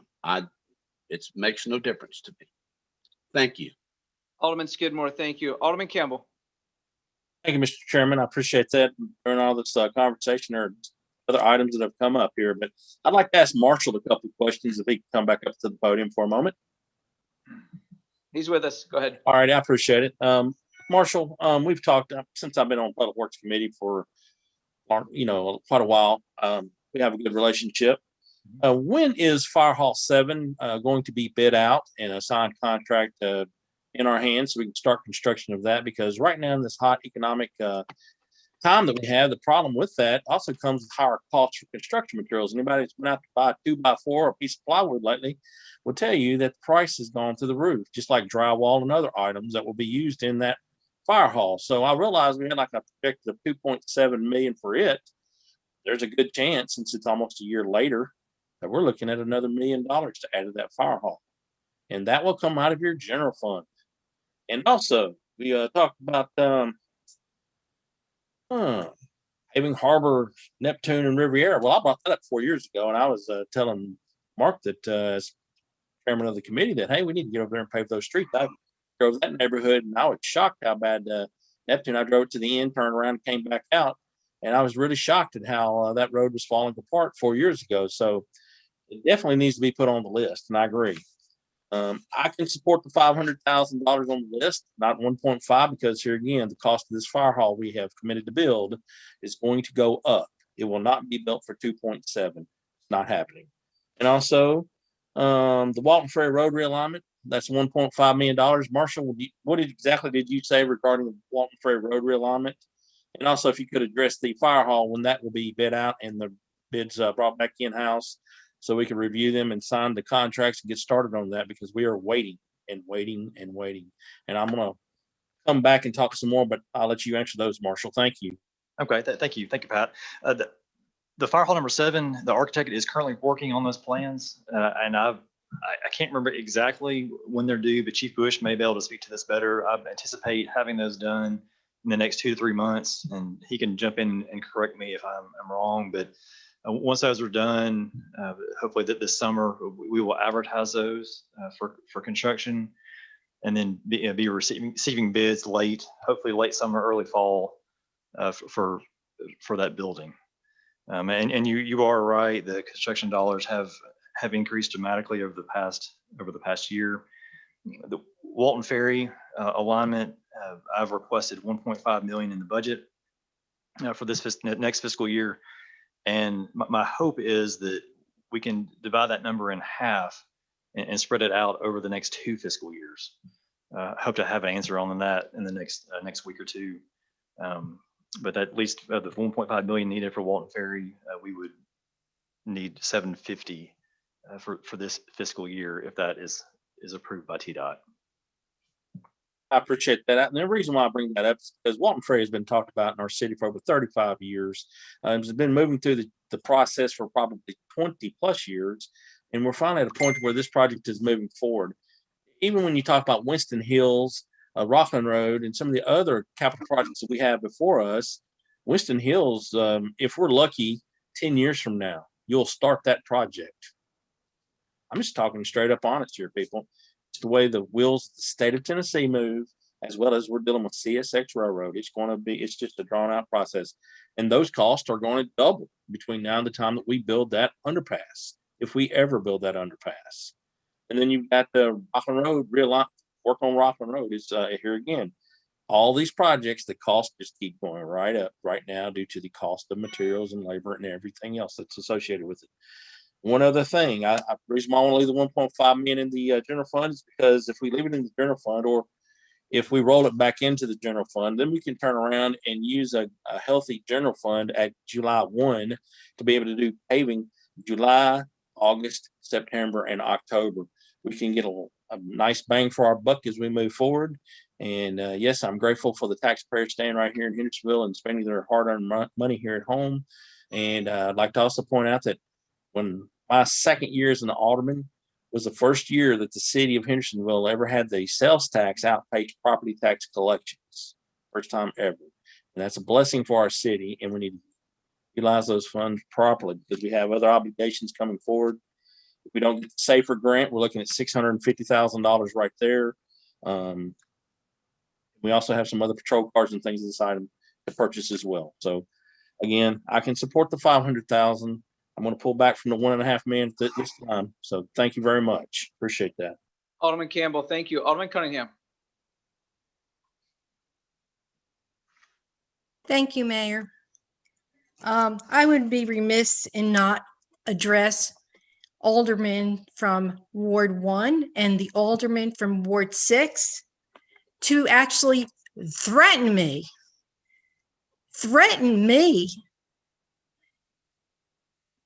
that my roads in Ward 3 will be eliminated simply because I disagree with them. You went on camera and actually threatened me. Oh, no point of order. No, I have the floor. I have the floor. You threatened me. You threatened part of Ward 3 that used to be yours, Mark. A lot of this used to be your ward. And you threatened me because I disagreed with you? Nobody threatened you. Yes, you did. You threatened to remove streets from Ward 3. Nobody threatened anybody. Because I disagreed with you. Alderman Cunningham, I need you to hold on for a second. I'm shocked. Alderman Skidmore, Yeah, please. I'm shocked at you for a lot of things. Alderman Skidmore, please state your point of order. I'm going to go back to Alderman Sure. Cunningham. Well, the issue is you can't just misrepresent the truth when you're in a debate. I'm not misrepresenting anything. Alderman, hold on. You threatened to remove Ward 3 streets because I disagreed with you. And you thought I was going to let it go. I'm not going to let it go. You're wrong, Arlene. Mark, I know you for a long time. How could you do that? Wrong, Arlene. You are just so wrong. Alderman Cunningham, we will come back to you. He stated a point of order. I need to recognize him for that. That is correct, and I thank you for that.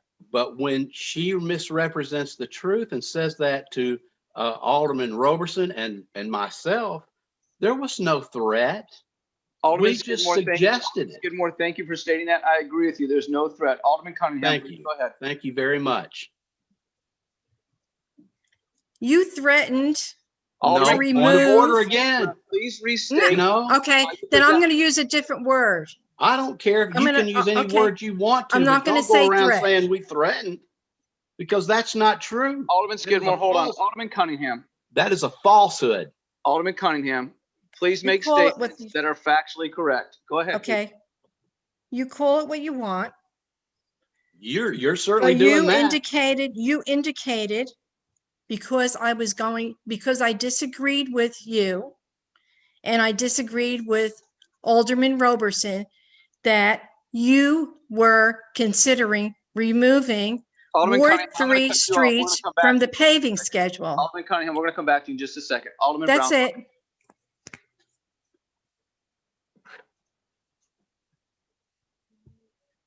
Turn your mic on, Steve.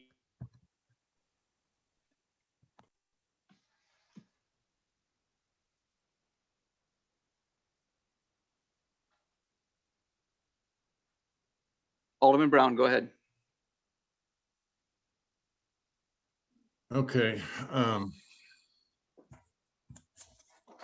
like to ask Robert a question if I could. Robert Manning, you there? Yeah, he's with us Yep, and he's unmuted.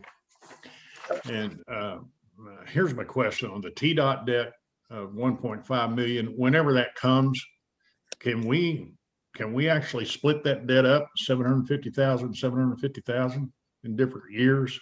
I don't.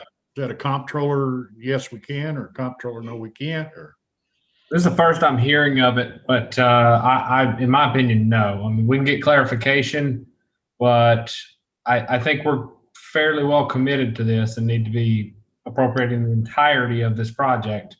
I think the only way that could go in our favor to be able to split it would be how much of the work is completed. I mean, if there's the whole point of this is that if there's a possibility that we shut down and don't do the rest of the project, we've contracted to do so. I really think that the comptroller is still going to say that we should appropriate the entirety of the amount. Alderman Brown, anything else? Not at this time. Thank you. Thank you, Robert. Excuse me, Marshall, explain a little bit better that we have not received any bill at this point, and we have multiple construction projects that we only pay the current bill that sent us. Right. So if TDOT only sends us a bill for $750,000, we only owe them $750,000. The one thing I wanted to point out, this project is a little different than our other projects. This is a TDOT managed project in that we would not be signing a contract with a contractor that would be, compared to the ones we normally do. TDOT would let this project and be in control of the contract. We would simply just give them the money to do the work. And so I agree with Robert. If it was a normal project that we sign a contract, we'd have to have the money appropriated, no question. But we are in contract with TDOT to do the project. It's just that, I think hopefully they would allow us to spread that out over 2 years instead of having the money up front. Even though we are obligated to complete the project, we just would both agree that we could pay that out over a 2-year period. You have to appropriate your obligations, though. That's kind of my point. Is we're obligated for the entirety of the TDOT contract, regardless of being state versus a private, and for that reason, you have to appropriate the entirety of the obligations. All I'm getting at, I would think that they would not allow us to split it, regardless if it's TDOT or otherwise. Well, help us out, Marshall. You said you requested that, so if they say it's okay, it's okay. I would think. I mean, I don't know. Robert may have I think he has a different opinion, but TDOT has different different opinions than the comptroller themselves. I mean, that's who's going to direct us on how to report it. Yeah. So Robert, if they only send us a bill for $750,000, I want to make sure I'm hearing you correctly. We don't have to pay him 1.5 million. We just have to pay him 750,000. We had to have appropriated 1.5 million, regardless of what we get billed for. If we're at the point of obligation for 1.5 million, then 1.5 million needs to be appropriated to spend. Now, to clarify, that doesn't mean we're going to pay 1.5 if they only invoice us for 750. I have no doubt in my mind that TDOT would invoice us however is reasonable. But what I'm getting at is, for appropriations portion, we would still need to give the approval for work of 1.5 million. Gotcha. And I know I'm interrupting some other folks here, but Marshall, if TDOT, we'll know whether TDOT's going to bill us the full amount next fiscal year in the next couple of weeks. I assume. Yes. So if they're only going to bill us for half of it in next fiscal year, we'll know early enough in the budget process that we would just appropriate the 750,000. That's correct. Okay. Okay. I appreciate that. Alderman Brown. Thank you, Mayor. I guess the first thing I would like to do is ask Marshall, have you asked TDOT to split that bill? Yeah, I've made the initial request and I've been deferred to someone else within TDOT to answer that question. I have not gotten in touch with that person yet to get the answer.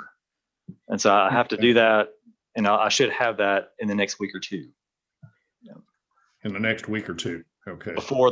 Obviously before the budget is finalized. Okay. I'll go back to Robert if I can. Robert, you with me? Yes, sir. Yes, sir. Okay. I'm sorry. You may have been getting a drink or something. So, Marshall says he thinks he can get that answer in a week or two. Do you think you can get an answer from the comptroller in a week or two, whether that would be appropriate and the entire discussion that we're having right now? I do. Yes, sir. Okay. I would appreciate answers on both of those. Number one, something official from TDOT that says that they can and are willing to do that.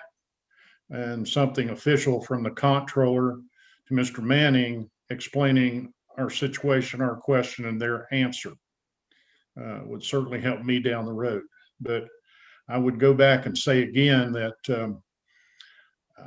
I'm happy with what I see sales tax wise. I'm happy with what's going on in our city, but I hear a whole lot of betting on the come here.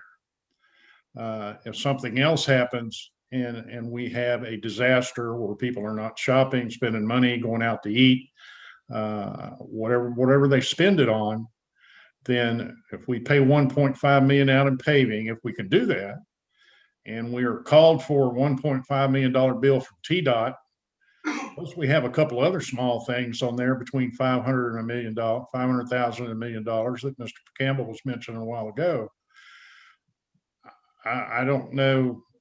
I would think if we're worried about general fund now, we might be in a disastrous situation because we're betting on the come. Again, I go back and support the $500,000 because it is encumbered, but I certainly cannot support this amendment. And I hope the rest of you do not support it either. If we got more money, then it is a budget. We can amend that budget at any time. Thank you. Alderman Brown, thank you. Alderman Edwards. I'm going to call the question on your motion to amend. We have nobody else actually in the queue to speak. So Perfect. So yeah. So I'll repeat what the motion is. We have an amendment to add $1.5 million, replacing the $500,000, and it would include the $1 million list, and the next $500,000 would come from the plan that was provided by the Public Works Department not too long ago.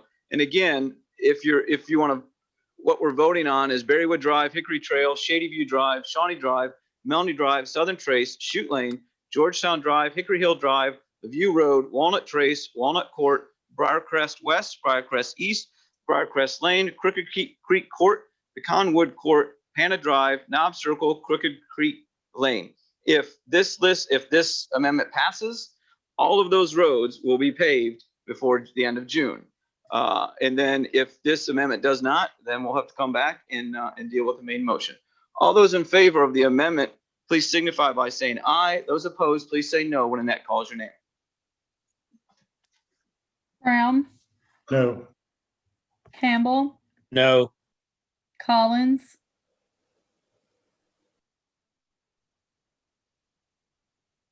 I'm sorry. I've got to catch up here a little bit. Alderman Collins, she didn't hear. No. Cunningham, No. Dixon, Yes. Edwards, No. Hayes, No. Peterson, Yes. Petrelli,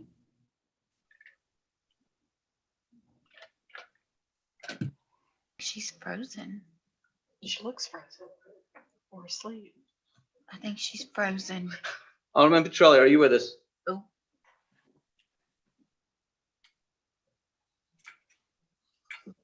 Like me last week, it's down here. I'm Go ahead. telling you. there she is.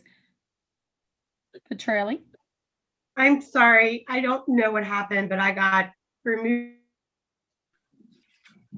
You just put back in, so tell me where we're at. We're voting on the amendment for the $1.5 million. Okay, no. Robertson, I know. Oh. Thinking about punting. I vote no. Skidmore, Yes. Waters, Yes. and Clary. Yes. Okay. 5 ayes, 8 noes. That fails. Next, I'll make a motion that we amend this list to $1 million, and that includes Appendix B, which was in your packet. I believe everybody has that.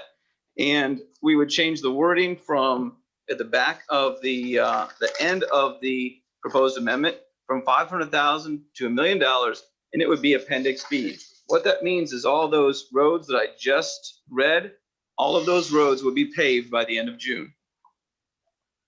Alderman Petrelli. I'm sorry, I need a second for that. A second from Alderman Robertson. Alderman Petrelli. Thank you, Mayor. I'm not speaking on the amendment, but I would like to address what just previously occurred in discussions. Well, we need you to again, speak on the amendment, or we'll go ahead and dispose of the amendment and then come back to the main motion. Okay, I'm concerned about spending $1 million, and here's some of the reasons why.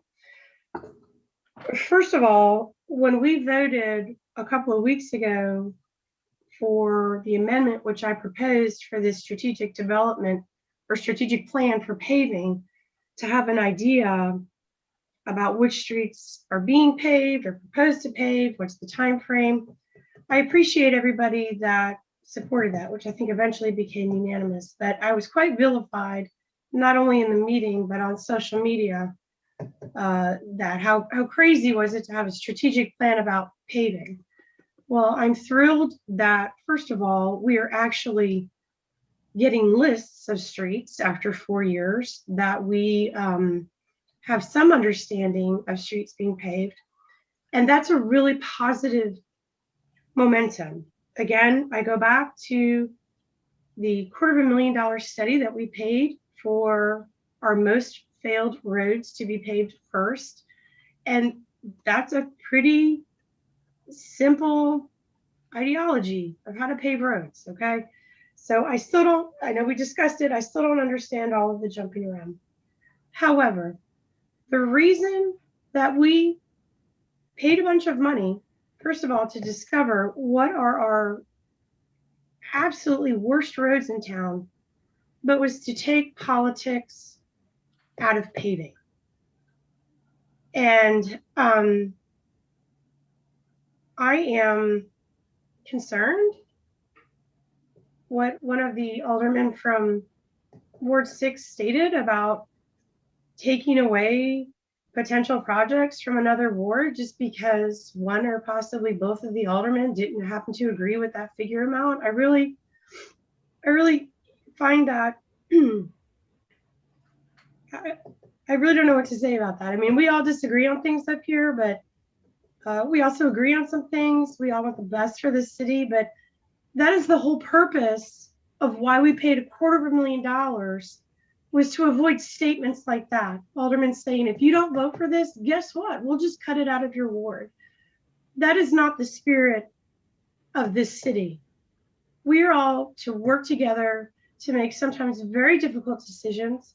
I realize that the maker of this legislation is very emotional about it. You know, I just heard on an appendix, a street in my ward proposed being paved.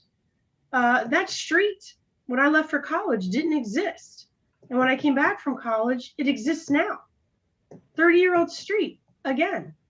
The street that I live on, over 62 years old. It concerns me that maybe we don't have stricter requirements of our developers when they are putting new roads down, that they last. Because I don't see why we would pave a road that is 30 years younger of a failing road.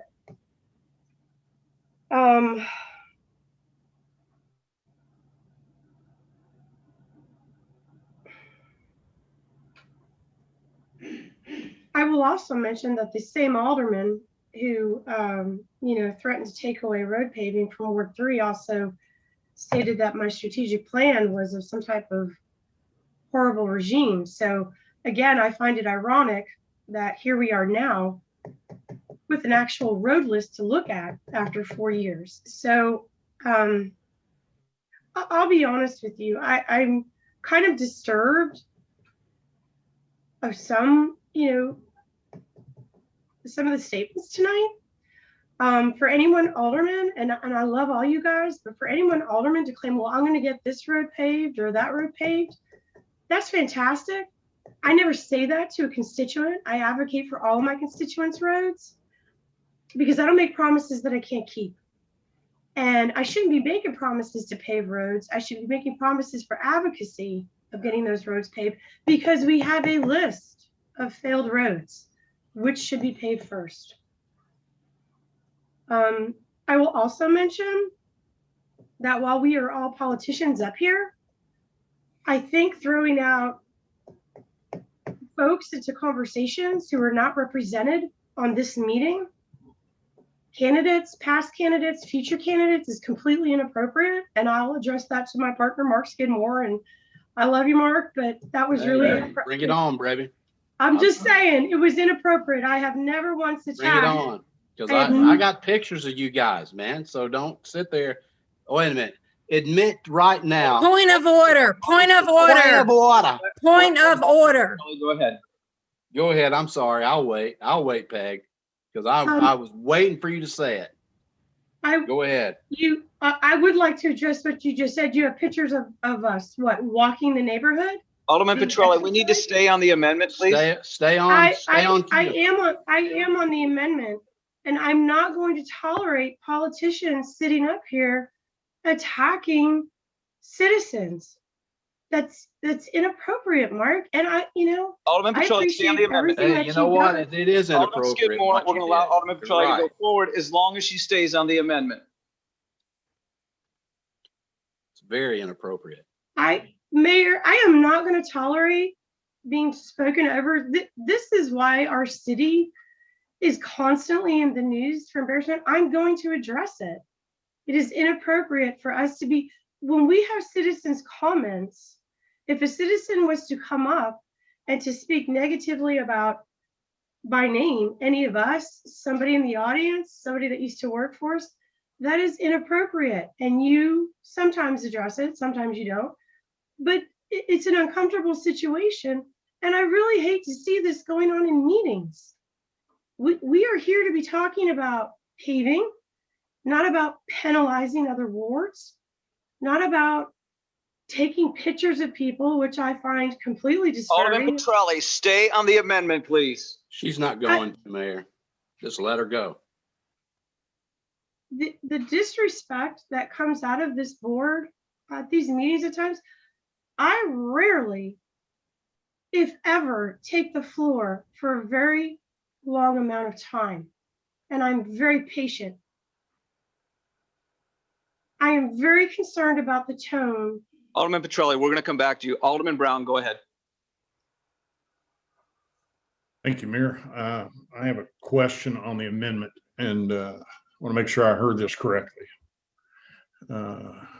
We did not approve the 1.5 million. Right. So you're offering $1 million now.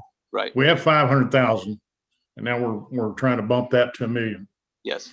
And what I heard you read just a few minutes ago was that we could pave those same list of streets that you read off for $1 million, and you read that off for $1.5 million.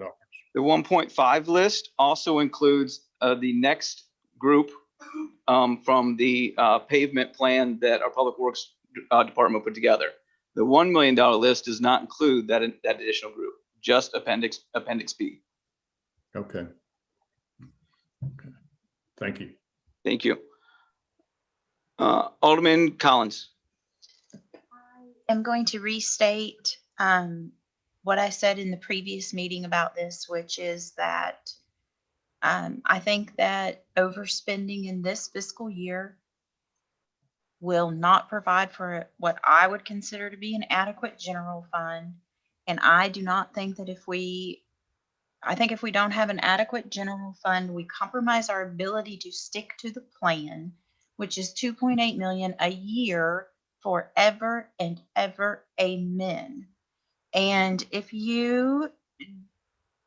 and this is not a threat, it's not a challenge, but a gut check.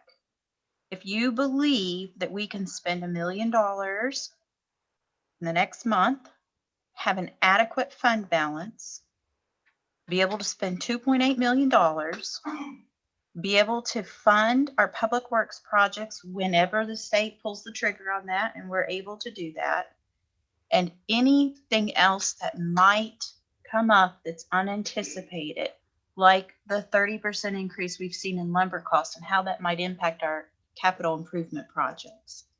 If you feel supremely comfortable that we can afford to spend this much money, then for the rest of your term as an alderman, for the duration of you being an alderman, If you vote to pull money from supplemental paving, would you sacrifice your ward's streets during that fiscal year? My guess is you're not quite that comfortable that we can afford this and have the ability to stick to the 2.8 million forever and ever, amen, because we don't have adequate savings, and your gut will tell you that that's accurate. I want to spend according to the plan that we paid for. I read the entire document word for word. It is a good plan. We need to do that. I am comfortable spending an additional $500,000 because I also feel that we need to make up for when we haven't done that in the past. But I just don't think we have $1 million. Thank you. Thank you, Alderman Collins. Alderman Petrelli, do you want to speak on the amendment? Thank you, Mayor. Again, as we're having these discussions, I just hope that everybody can keep their emotions in check. I don't understand what has transpired tonight. I'm pretty disappointed. I'm open to any and all ideas getting more streets paved. And again, it's difficult for me to support this amendment being so close to our new budget year. Thank you. Alderman Petrelli, thank you. Alderman Robertson. Thank you, Mayor. Well, Jesse, this is the way legislation is made. Who was it? Bismarck said, I believe, you don't want to see two things being made, sausage and legislation. But that's okay. It's a combative process. It's meant to be. Our forefathers intended the legislative process to be a not a blood sport, but an aggressive fight for interest. So you're seeing that tonight. Don't be discouraged. Don't be dismayed. You'll see it again and again and again. That's the process. That's the legislative process. Mayor, I have a question. Well, first of all, before I do, I almost am tempted, folks, to ask that Annette go back and read my comments, since I have been now accused twice of threatening people. I almost want to do that, but those people that are listening tonight, you have the ability, once this is recorded, of just scrolling back a little and listen to what I said. And here's what I said. If there are aldermen that are concerned about spending the $500,000, my original motion, and they would rather have put more money into the general fund, if they will make that request, I will move that as the motion maker. I did not threaten. That's a voluntary opportunity for an alderman says, no, I'd rather put this money instead of going to my ward. I'd rather put it in the general fund. I didn't threaten anyone. And I challenge you, after this is over, go back on YouTube and watch it. Play it 2 or 3 times, play it in slow motion if you have to, because that was not what I said. I said, if you don't want the money, then you asked me and I'll amend my motion. That's the truth. And Mayor, I have a couple of questions for you. You're in the process of putting together a budget for Yes. our consideration. Yes. That's the proper role for the executive branch, to put together a proposed budget, and then we dispose of it. The legislative branch dispose of it. So I've got a couple of questions to ask you. Does adding $500,000 more to my original, which would make it up to $1 million, does that jeopardize our ability to provide employee pay raises this year, according to your analysis and according to the budget that you're putting together? No. Does this amount put in jeopardy us being able to put $2.8 million in supplemental paving? For next year? Yes. No. Does this motion to add $500,000 additional to paving, will that necessitate us to consider a tax increase? For next year? Yes. No. Does the addition of $500,000 into additional paving, making it $1 million, Will it jeopardize the needed funds that our fire and police, our first responders have in next year's budget? No. Thank you. I support this motion based upon those representations, and Mayor, I'm going to hold you to that when you submit your budget, that it does not jeopardize those. Will it also, and I guess the final question, will this still allow us in your budget to have a substantial, or not a substantial, but a meaningful rainy day fund or a fund balance? I'm sorry, Alderman Robertson, can you repeat that? Yeah. Does this action, your amendment, will it prohibit us in your budget that you're going to submit to us for consideration of being able to have a adequate rainy day fund? I know that some don't like that, but a balance. Not at all. Thank you. That's all I have. I appreciate that. Alderman Edwards, when your hand went up, we had nobody that else is planning to speak, but now we have two others behind you. Alderman Edwards. Well, I mean, I don't think anything anybody can say is going to change any alderman's vote on this. I was going to call the question, but it looks like a couple are in the queue. I mean, I hope they say something that could possibly change the outcome of this, but I highly doubt it. So I guess I won't go forward on my request to call the question. Alderman Edwards, thank you. Alderman Skidmore.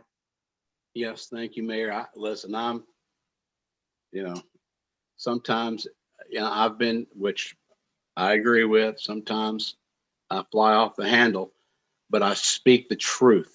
And that's the thing. I speak it. And so people get mad sometimes because I say that what I think and what I think to be true, and then it happens, and there goes Skidmore again. But that's fine. But the bottom line is Russ is correct. I don't think anybody's going to change their mind. You either vote this way, you vote. All I'm asking is everybody on this board, because this is critical, and I know next year's an election, and that's fine. Vote what you think. Vote what your heart tells you to do, because most of the time when you vote with your heart, you're right, and we'll see what happens. And whoever is right at whether it be next year or whether it be this year, I don't mind you coming back and saying, I told you so, because, hey, I admit it. I did it at Glenbrook. Remember, it was a 7-6 vote. And I look back at Glenbrook, and people laugh at me now that come and say, yeah, look how great Glenbrook is now. And it's booming, even though they have some empty spaces over there. But it turned out to be a great thing. And I usually say, hey, you're right. So it happens. But I think everybody on this board, whether you're passionate like me and Miss Petrelli, because she is passionate. It's one of the reasons why that I nominated her for that seat right there, because she is passionate, and I will admit that she is about her ward and the city. That's good.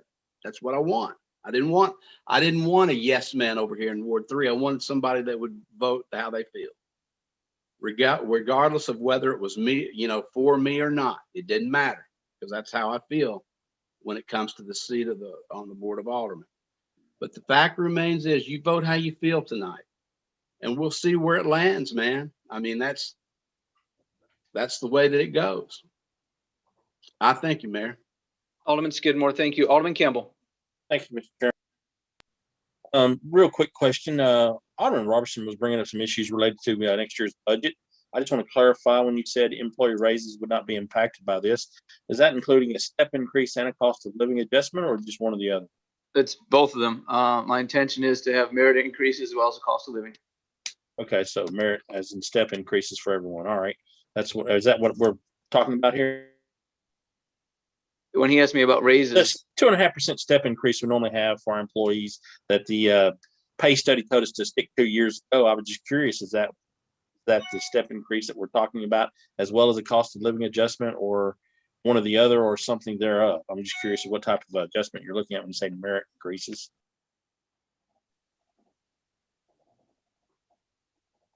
Was that, what, was there a question there or you just finished talking? Yes, sir. I'm asking a question. Do you have in your budget, is it a step increase or a merit increase and also the cost of living adjustment for our employees? Because that was a question sometimes in our budget, and I just want to clarify that. It's both. So the step increase is in there. In my budget, I fully intend to go forward with both a step increase, which is also known as a merit increase, as well as a cost of living allowance. Thank you for the clarification. I just want to make sure that we're on the same page. Thank you very much. I appreciate it. All those in favor of the amendment as proposed, please signify by saying aye. Those opposed, please say no when Annette calls your name. Brown, No. Campbell, No. Collins, No. Cunningham, No. Dixon, Yes. Edwards, No. Hayes, No. Peterson, Yes. Petrelli, No. Robertson, Yes. Skidmore, Yes. Waters, Yes. Clary. Yes. 6 yes, 7 no. That fails 7-6. We're back on the main motion.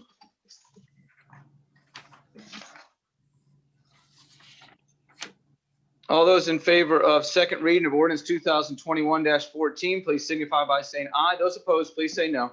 When Annette calls your name. Brown, Aye. Campbell, Aye. Collins, Yes. Cunningham, No. Dixon, Yes. Edwards, Yes. Hayes, Yes, ma'am. Peterson, Yes. Petrelli, Yes. Robertson, Yes. Skidmore, Yes. Waters, Yes. and Clary. Yes. 12 yes, 1 no. That passes 12-1. We're going to take a break for a minute. We're not going to take a vote on this. Annette, we finished that item, right? The amendments and the main motion. Yes, yes. We're going to take a break. Annette, Jason, Tina, go ahead and take a break. We do need to make sure that Keith Free is with us.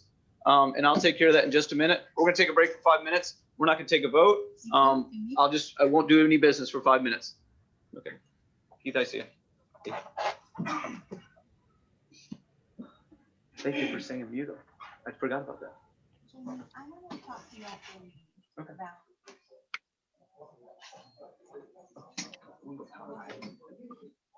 So how did the goals?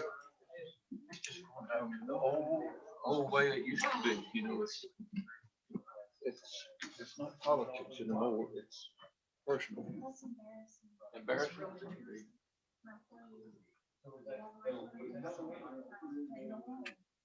My perception is she didn't understand what we were talking about. She didn't understand the conversation. She didn't understand. Lord understood.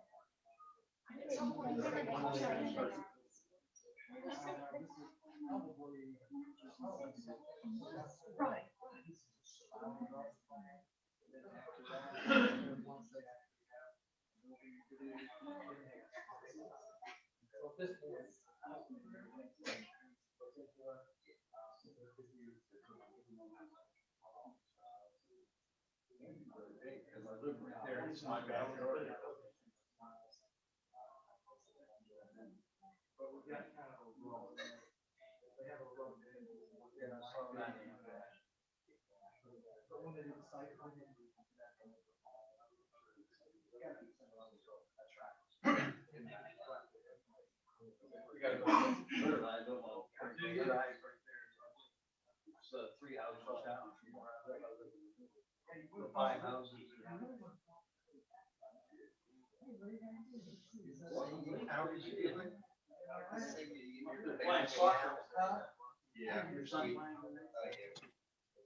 Gloves are wrong.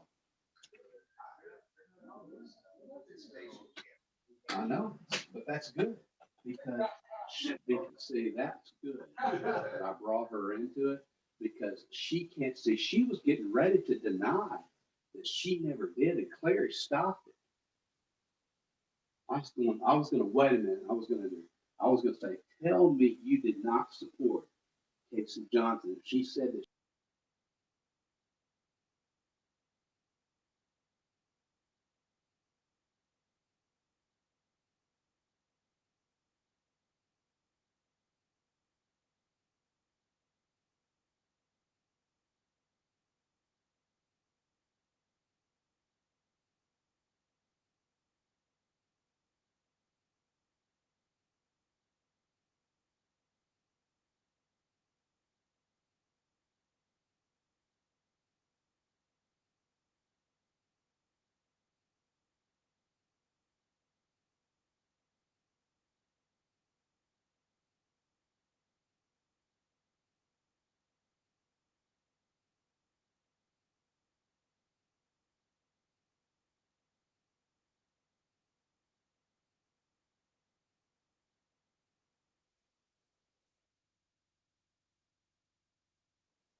Hey, Annette,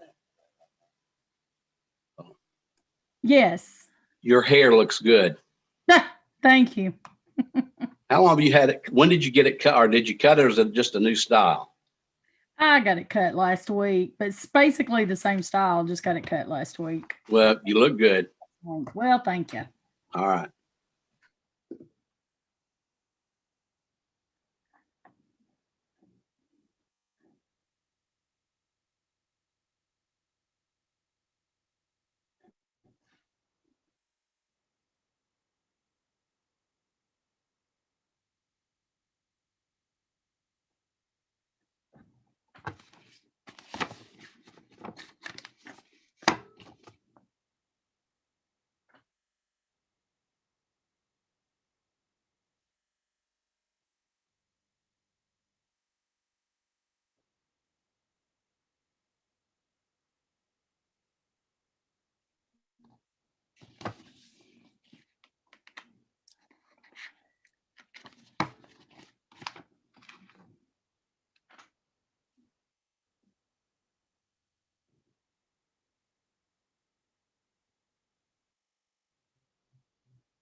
Tina, are you with us?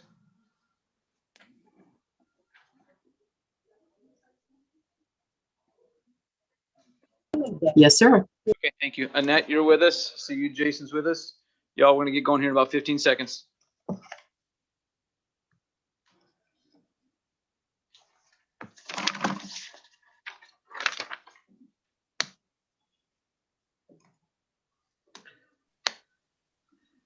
Tina, are we back on? Yes, sir. You're ready to go. I appreciate that. Annette, you ready to go? Jason's ready to go? Thank you. Next on our agenda is first reading of ordinance 2021-15. This is ordinance rezoning the property located on the west side of Sandersbury Road and the north side of Cages Road in our city. Alderman Peterson. Oh, I got to turn you on so you can make a motion. Go ahead. Just need you to make a motion first. Yes, I'd like to make a motion. Excuse me. Second. Need a second. Second from Alderman Campbell. Yes, sir. Appreciate that. I need to explain, as I very often do, that there are some items, especially concerning land use, that the state of Tennessee requires a city to consider. Doesn't require us to approve them. So when somebody applies for a change of land use and somebody applies for these specific designations, the city is required to consider those. In order for the city to consider something in front of the Board of Mayor and Aldermen, it has to have a sponsor. What I did when I came into office, having been on the Planning Commission, having been an alderman, I made it known that the Board of Mayor and Aldermen's representative to the Planning Commission would have the first opportunity to sponsor those items. Again, they have to have a sponsor. We have to consider those. If that person in this case happens to be Mr. Peterson, if he declines, then I go to the two aldermen that the piece of property is in. If they decline, then I will sponsor myself. Again, it has to be considered. It has to have a sponsor. This is a situation where Alderman Peterson has elected to sponsor this. However, whether I sponsor it, Alderman Peterson sponsors it, or the people that represent that ward sponsor it, it's no indication of how they plan to vote on that item. Alderman Peterson, do you want to speak on this, or you want to go straight to Keith Free? Yes, if Director Free could update us on the rezoning from Old Town Commercial to Old Town Residential. Thank you. Hold on 1 second. We're good. Okay, thank you, Mayor. Thank you, Alderman. This is a rezoning that's before you this evening. It came out of the Planning Commission. It had a recommendation of a negative recommendation out of the Planning Commission for this rezoning of 1.06 acres from Old Town Commercial to Old Town Residential. It went to the BOMA General Committee and had came out of there, I think, with a 2-to-1, maybe a 2-to-1 negative recommendation. Basically, this is a piece of property. Part of the property is a small, I think smaller than an acre piece of property. The total is 1.06 acres. It's on one track that's on a separate track, as you can see in your paperwork and your documents. The other portion, remaining portion, is part of a larger piece that already is zoned Old Town Commercial. And so this developer that owns all of this property just wanted to clean it up and make it all Old Town Commercial. The bulk of the majority of the remaining parts of the property are currently already Old Town Residential. And that's what the developer was looking to do. And I can answer any questions, and I believe, not for sure, but the developer might be online if there was any specific questions to be directed to them. I don't see any hands. I don't see anybody to my left or right. Oh, Alderman Dixon. Hold on 1 second here. Here we go. Yeah, I don't know if this is for the developer or for you, Keith, but Okay, hold on 1 second then. Without objection, we're going to suspend the rules to hear from representatives of the developer. Guys, ladies and gentlemen, when you do speak, please identify yourself by name and your role with the company. Alderman Dixon, go ahead. So the road, Cages Road, that is on one side of this property is very, very tight. To me, it's an alley at best. I mean, you can even tell by looking at it, but when you drive on it, it's a one-lane road, really. Is there any plans to widen that to help those folks in those brand new homes that are townhomes that are built there? I think it's definitely something on Cages. It's separate from this issue. This issue is a rezoning. It's not a planned development. Okay. Rezoning, it's a straight rezoning. Okay. So any improvements to on the development that would eventually maybe come, then that's when we would get into that. I can say on a side note that isn't related to this, we certainly, myself, I'm aware, and I know the Public Works Director is aware of the challenges of Cages. And I believe the several of the aldermen have expressed concerns about that road. And so that's certainly something we're looking at as to how that could be improved and maybe widened a little bit and make that a little bit safer, because there has been quite a bit of development. A lot of the development that has actually occurred on Cages has just been a few houses here and there. That it really up to the number of houses that would require the road to be reconstructed. But just a little bit at a time has built up to where now we have really a totally redeveloped along both sides of the street, probably about 50% redevelopment, but the road is still sort of like an alley. Okay, thank you. Okay, thank you. Thank you, Mayor. Alderman Dixon, thank you. Alderman Petrelli. Thank you, Mayor. Director Free, just for purposes of discussion and for the citizenry, can you just give a broad overview of where Old Town Center is? Because as you know, there's been a lot of discussions in the last couple of months, but could you just give the parameters? Yes. Thank you. Thank you. Old Town Center is generally within this area. It's a little north of Noakes and all the way to Main Street, kind of in that whole Sanders Sanders Ferry, Walton Ferry area. Harlan, within that whole greater area, is where mostly the Old Town is located. Old Town commercial, generally, a lot of it, it doesn't really go all the way up to Main Street. It's a little bit off of Main Street, but it's just it's a little, most of the Old Town commercial is a little bit north of Cages. And then the line of where Old Town commercial and Old Town residential are, it's just kind of offset a little bit for some reason. So that's that general area of where Old Town is located at. And Old Town, there's kind of a master plan for that whole area. And then our zoning ordinance is reflecting, the map here shows where that area is. It's in that pink that's outlined in blue.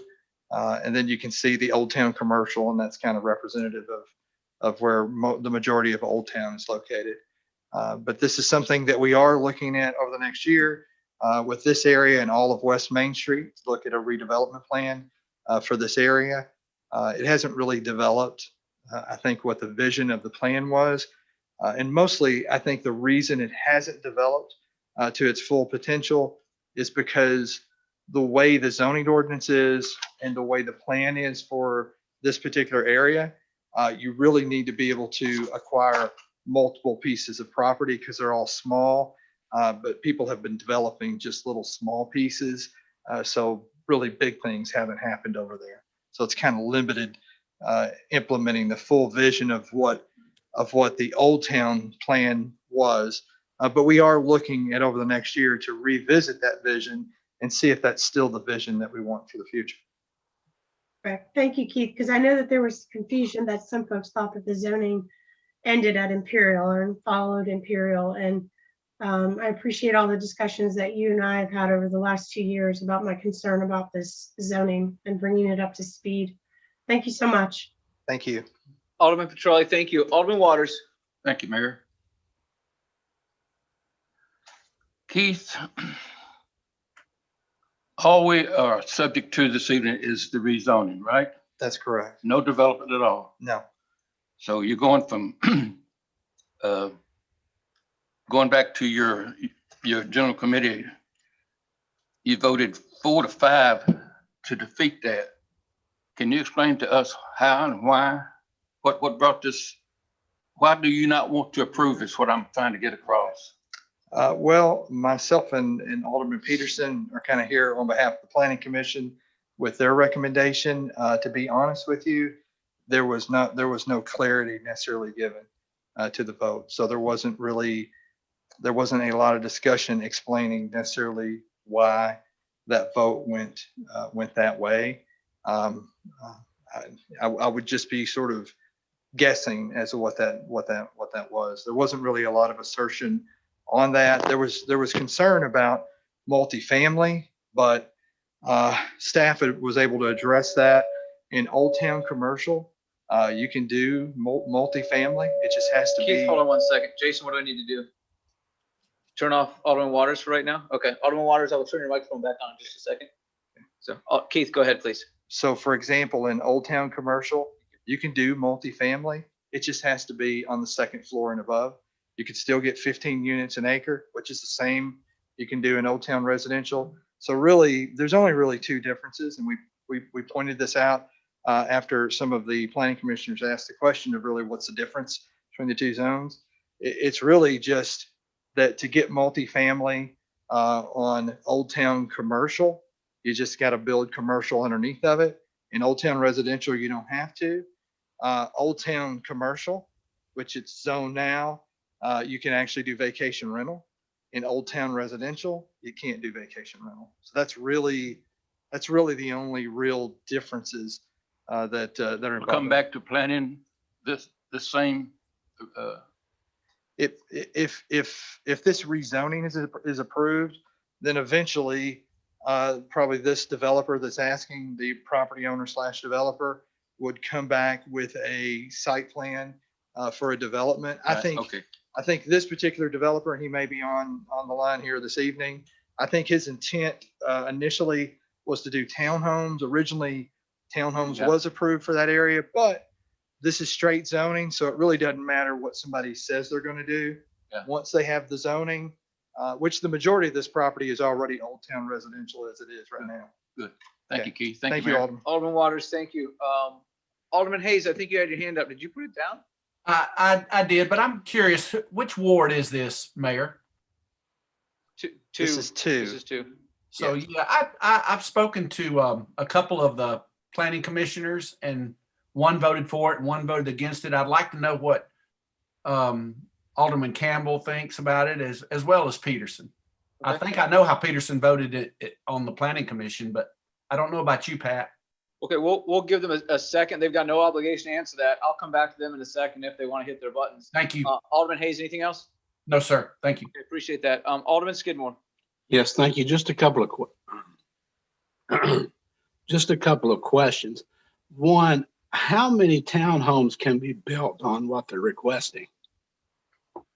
Right, Keith. Keith, no I'm more- sorry. No more than 15 units an acre, but more than likely you could put that many on there. But that's the max of what would be allowed. Okay, I noticed on the plan that, we were talking specifically for, and this is my final question, specifically for Saundersville Road, and it went over to Walton Ferry. But how far does it go into Ward? I know it's Ward 2 for sure, and I know it's Ward 1. How far into Ward 1 does it go? Has it changed at all? I mean, since the inception of that?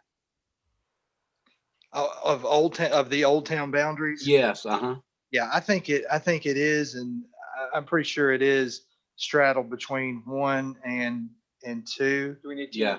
Well, I know it is. Part if of it, I hadn't think, changed. might be in 3 as well. And just speaking of Old Town, the Old Town area, I think it spreads over 3. Keith, I don't 3 think it wards. goes to 3 because 3 doesn't cross Gallatin Road. I think it would doesn't? just be 1 and 2. Yeah, 1 and 2. I don't think it's 3 either. Okay, it's 1 and 2.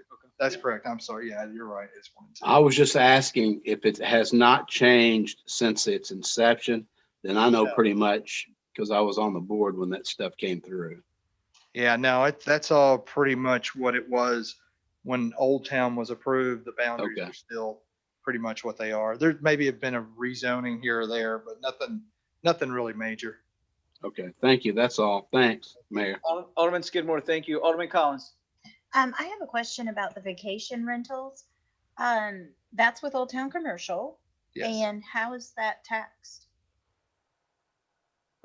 Is that taxed as a residential if it's used as a vacation? If we're talking Airbnb? Yes, Or- it would fall under that definition. And really, basically, what in this case, what vacation rental, nobody's looking to do that here, but if they were, is that it has to be rented to someone for no more than, I think, less than 31 days out of a month. And so That's vacation rental. does that mean it's commercial and the property, that portion of the property would be taxed as commercial, or? I'm not really for sure. That would really be something for the county property assessor. I think we have had those discussions in the past, but that really wouldn't be a city call. That would be the county tax assessor. And I just can't recall where that fell. I believe in discussions that we've had before about vacation rental, that it necessarily wasn't taxed that way. But I think we've had those discussions, but I don't know if maybe something's changed on that. We can charge them a lodging tax, regardless of what So their the zoning hotel, is. motel, if that's how they were using the property, would be, Yeah. okay.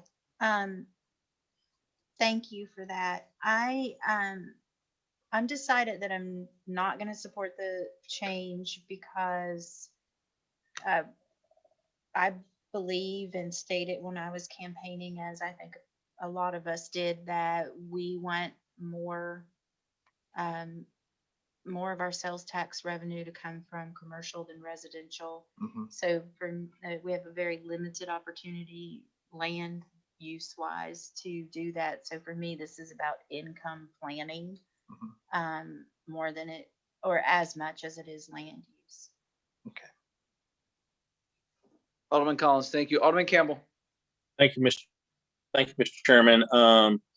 Alderman Hayes, to answer your question, you have a piece of Old Town commercial property, which would require them to have the first floor as commercial property.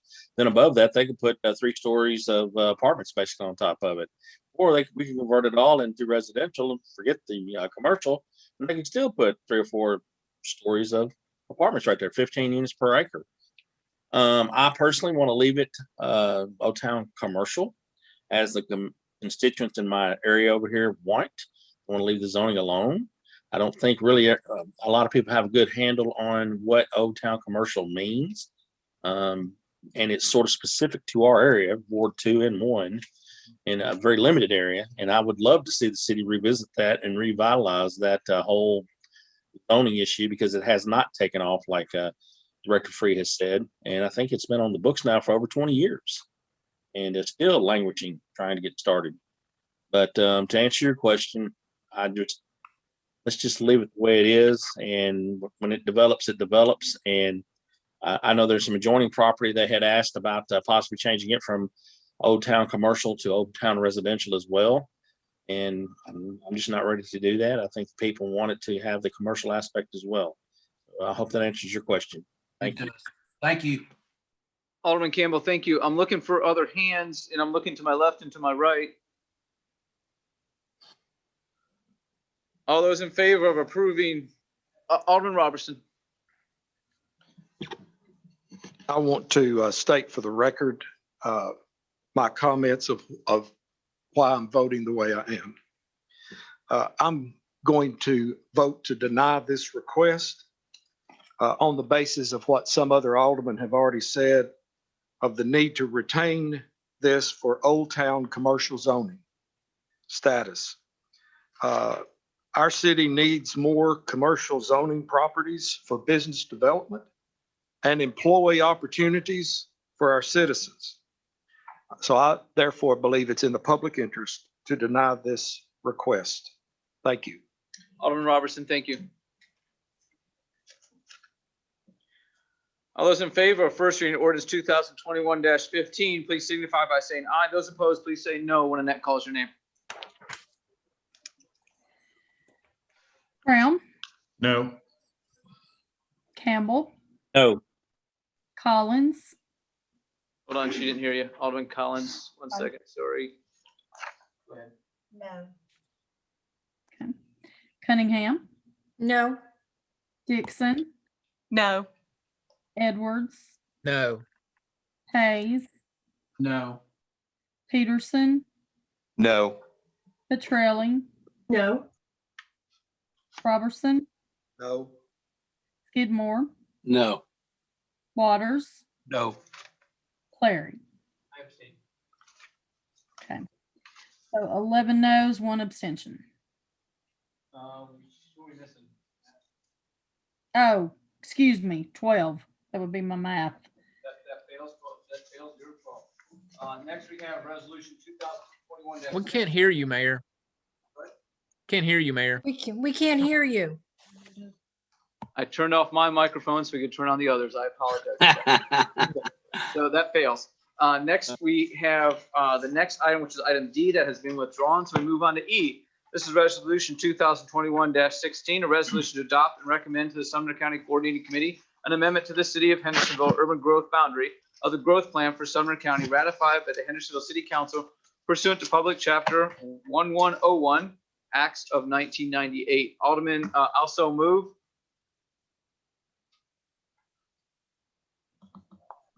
Second.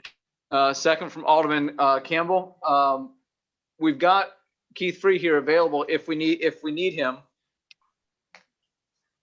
I have turned on everybody's microphones. I'm going to turn them off. All those in favor of resolution 2021-16, please signify by saying aye. Those opposed, please say no when Annette calls your name. Brown, Aye. Campbell, Aye. Collins, Aye. Cunningham, Yes. Dixon, Yes. Edwards, Yes. Hayes, Yes. Peterson, Yes. Petrelli, Yes. Robertson, Yes. Yes. Skidmore, Aye. Waters, Alderman Waters.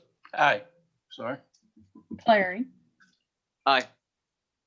13 ayes. It passes unanimously. Now we have resolution 2021-20. This is a resolution renaming Drakes Creek Park to the David J. Lamar Athletic Complex at Drakes Creek Park. Alderman Brown. I will move to do that, Mayor, and I would like to speak to this if second. Alderman Brown, Mayor, can I make a motion to first we need amend to get the? this motion on the first. Yeah, first we need to get the motion on the floor, so we need a Okay. second at this point. Needed to speak on it. I'll second it. We have a second from Alderman Hayes. Alderman Edwards will come back to you in just a second. Alderman Brown. Thank you, Mayor. Last month, your Parks Board met and had a discussion on several items. This item was brought to the floor by one of the gentlemen that serves on the Parks Board. And it was voted on at that time. There was quite a bit of discussion on doing this, why to do it. I am the Parks Board liaison, and I would tell you that I listened. I did not give input either way. And when their discussion was over, they voted unanimously to approve to do this and asked me to bring it to the Board of Mayor and Aldermen, which I'm doing. I think throughout this week and last week, there has been conversations, emails, text messages, Facebook, the newspaper, several other forms of communication to us from other people, to each alderman here, and to some of those Parks Board members. A lot of discussion when you go talking about naming something or doing that. So some of that has been good, some of that has been bad, some of that has been indifferent. I've had people that are much for it. I've had some that are curious why. I've had as well as all of you, so I don't need to tell you that. But overwhelmingly, your Parks Board, who I think needs commended for doing a good job in general. If you haven't been to the parks recently, I think you need to go there and just ride through on a Saturday afternoon or Sunday, if you can get through. Our parks are so full. One reason I think those parks are full is because of the gentleman that's named in this resolution, who spent almost 40 years of service in those parks, helping develop those ball fields, nurturing contacts, soccer clubs, ball clubs, coaches, umpired Lord knows how many balls and strikes there in that park system, but has been instrumental in doing many things to bring many dollars and many teams to this city, as well as serving the citizens of this community through the park system. So I'm going to read you the resolution, and then I will be done with my presentation, as I think you know where I'm going to go. This resolution is to rename Drakes Creek Park to the David J. Lamar Athletic Complex at Drakes Creek Park. It says, whereas the Hendersonville Parks Board voted unanimously to recommend the changing of the name of Drakes Creek Park, and whereas Mr. Lamar was voted into the Hendersonville Parks Board Wall of Fame in 2019, and whereas Mr. Lamar is one of only 17 people to receive the Tennessee Recreation and Parks Association lifetime member status, and whereas Mr. Lamar helped put the Hendersonville Parks Board on a national stage with the implementation of the Twitty City Softball Tournament, and whereas Mr. Lamar was instrumental in the construction of Drakes Creek Park North, Veterans Park, Volunteer Park at Arrowhead, Mary's Magical Place, and many other park facilities. And whereas in 2010, Mr. Lamar coordinated efforts to rebuild the city's park system following the devastating flooding, and again served as a consultant for flood reconstruction in 2019. Now, therefore, it be resolved by the Board of Mayor and Aldermen of the City of Hendersonville, Tennessee, that Drakes Creek Park is now known as the David J. Lamar Athletic Complex at Drakes Creek Park. I would urge you to consider voting for this change and honoring Mr. Lamar. I know a fellow that calls that many balls and strikes. Not everybody loves him, but I think everybody respects the job that he did as our Parks Director. So there it is. It's on the floor. Thank you for listening. Alderman Brown, thank you. Alderman Robertson. Thank you, Mayor. I have gone back and listened to the Parks Board meeting. I appreciate Alderman Brown bringing this since he's the liaison to the Parks Board. But according to parliamentary procedure, I would like to offer a substitute motion. So Mayor, I move to substitute in total the language in resolution 2021-20 to the following. I move that this board establish a criterion-based policy for the naming of city facilities by taking the following actions. That an ad hoc citizens committee be formed to recommend to BOMA within 6 months a facility naming policy that shall outline the qualifications and limitations, if any, to be considered. The ad hoc committee members, my motion shall be made up of the following individuals. First of all, the new city COO, we're putting you out in the frying pan. The new city COO will be the chairman of this ad hoc committee. Vice Mayor Petrelli will serve as the board liaison. A member from the Sumner County Historical Commission will be represented. The Sumner County Poet Laureate will be a member. The chairman of the Planning Commission shall be a member. A representative of the League of Women Voters will be a representative. And finally, the mayor will be able to appoint 2 city residents to this ad hoc committee. And I have some comments. If I can get a second, I have some comments to make to further amplify my motion, Mayor. So a motion for amendment from Alderman Robertson. We have a second from Alderman Peterson. Alderman Robertson. Thank you, Mayor.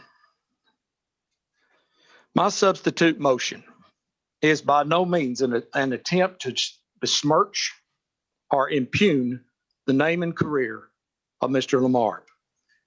That is not in my character.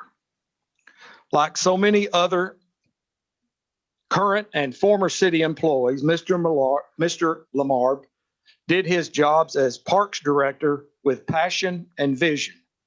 And we appreciate the work of all of our dedicated employees. But my colleagues, I fear we're moving too fast. I fear we're getting the proverbial cart before the horse. Remember, our actions tonight could set a precedent that could lead to other requests for name changes.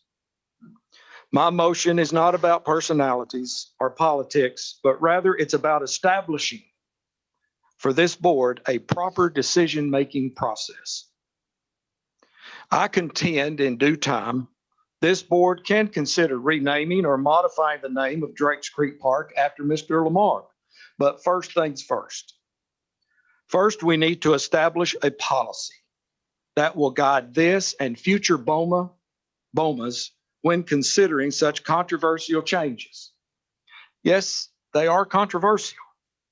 It is not uncommon for individuals to revere existing names of facilities and object to removing or modifying their long-standing names. My substitute motion will allow the thoughtful and long-term consideration for the adoption of a policy that will guide our city on this and similar future actions. Let's have a blueprint before we build a house.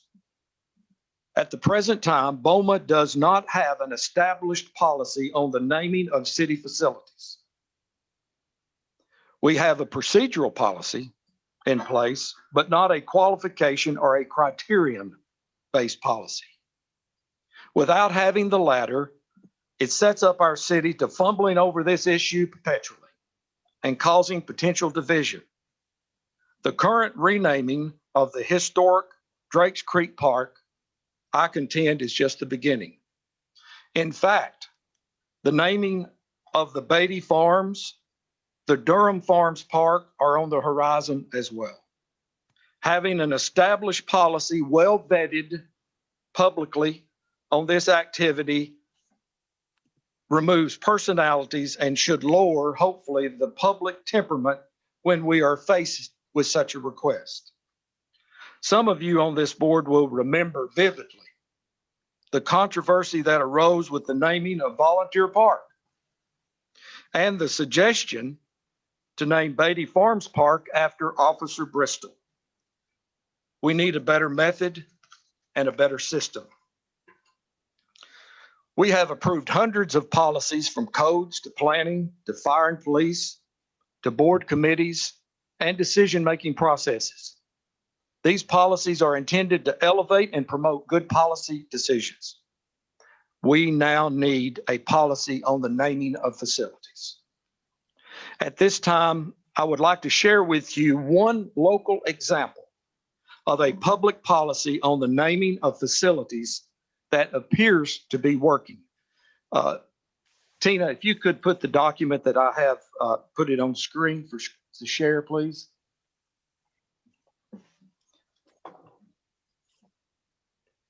As you know, I'm sorry, in the past, the Sumner County Board of Education named some of its schools after living individuals.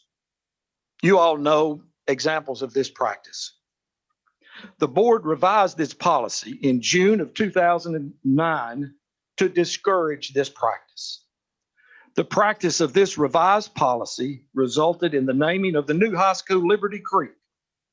And I'd like to quote from the school board policy code 3-210. It states, and I read, "It is the desire of this board to name school facilities in a way that enhances community geographical recognition. School names should celebrate the historical or geographically distinct area of which the school is located." Now, I'm not saying that we should adopt this school board policy, and the policy is on the screen in front of you. I'm not saying that we should adopt it, but it's a perfect example of how a public policy is used to guide government actions to achieve desired objectives. My motion will delay the naming of any city facility until this board, after an appropriate community involvement, sets policy. To facilitate that community involvement, my motion further calls for the appointment of a blue ribbon ad hoc committee made up of local citizens to explore the topic and make a recommendation to the general committee and then on to the board within 6 months. And again, my motion calls for the following members. I will repeat it. The city COO will serve as chair. Vice Mayor Petrelli will serve as board liaison.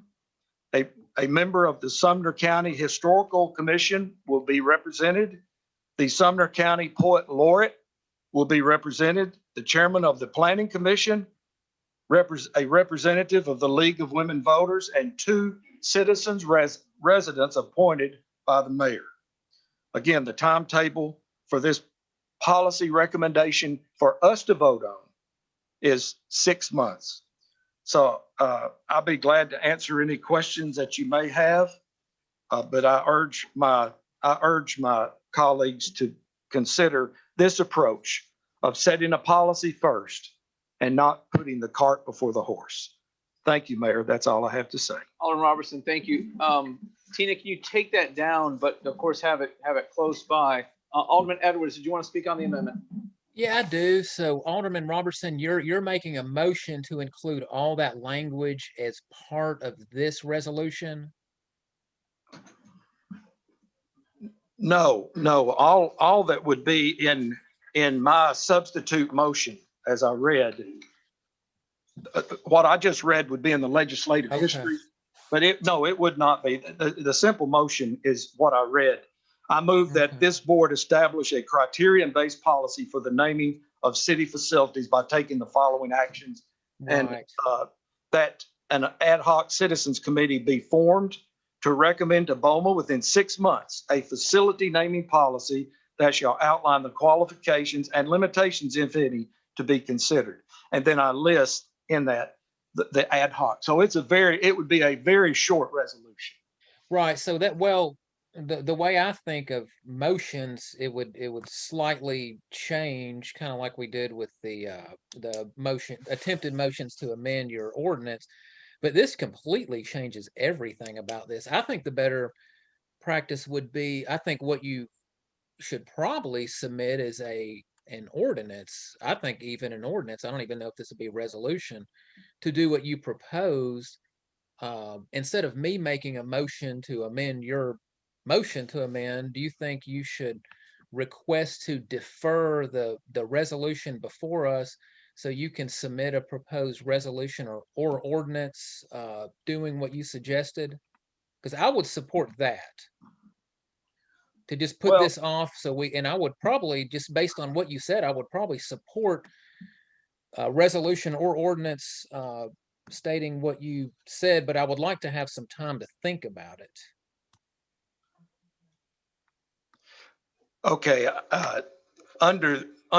as you know, I'm sure Alderman Edwards, a substitute motion can change the entire content, but it has to be germane to the subject. So I think I'm on firm grounds. I studied parliamentary procedure book before I came to make sure that I was on solid ground. But if the majority of this board would like for me to wait and that we would just, I guess, table the existing resolution, lay it on the table, and then I will prepare this, have Mr. Bradley to sign off on it and get it to each of you within the next couple of days, and we can consider it at the next meeting if that's what the board wishes. There might be an easier way, if I could interrupt, Russ, Alderman Edwards.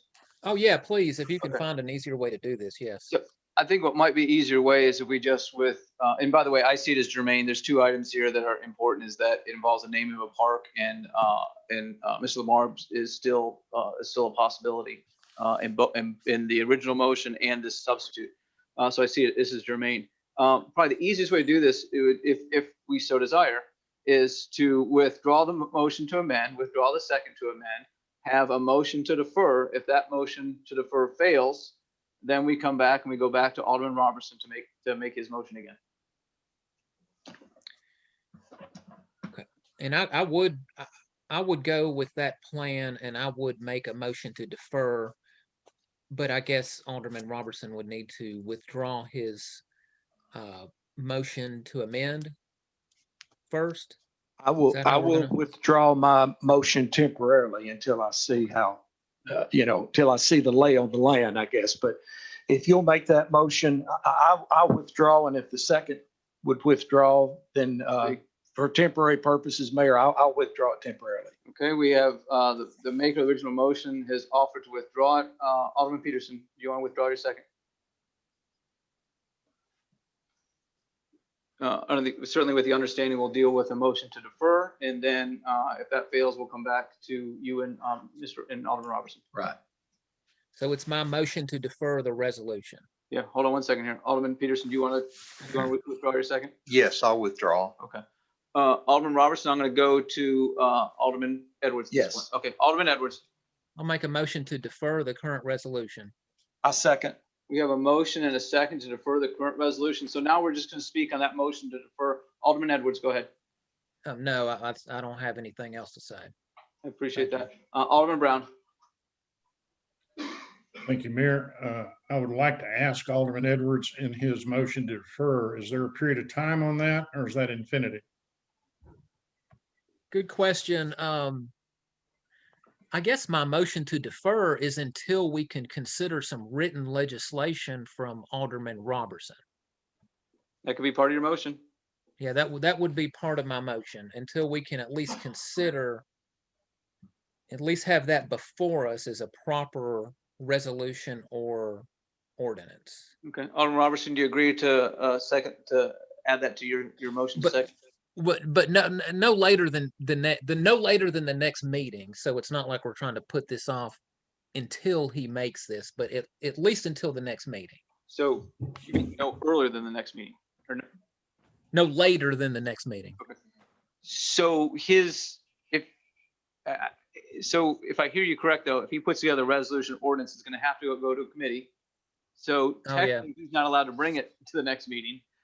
Do we want to say until the Board of Mayor and Aldermen has disposed of his proposed ordinance or resolution? Well, then I don't want anybody to think I have any motivation of putting this off forever. So I would say, For 60 days. I would say 60 days. You just want to say. So 60 days? it puts them on the fast track. Okay. Okay. So do we just want to say until the second meeting in June? Should we do that? I would be fine with that. Okay. Okay. So Alderman Robertson, I think what I'm hearing is that the motion to defer is until the second meeting in June, with the understanding that you will present a resolution or ordinance to the board in the meantime. Yes, I always find it wise to follow the lead of Alderman Edwards. So yes, Technically, that was my wording, so I appreciate that. Alderman Edwards, are you okay with that? That's fine. Thank you. Okay. So we've got a motion to defer until the second meeting in June with the understanding Alderman Roberts will bring forward. Mayor. Okay, hold on just a second. Let me deal with the motion to defer with the understanding that between now and then, Alderman Robertson will come forward with a.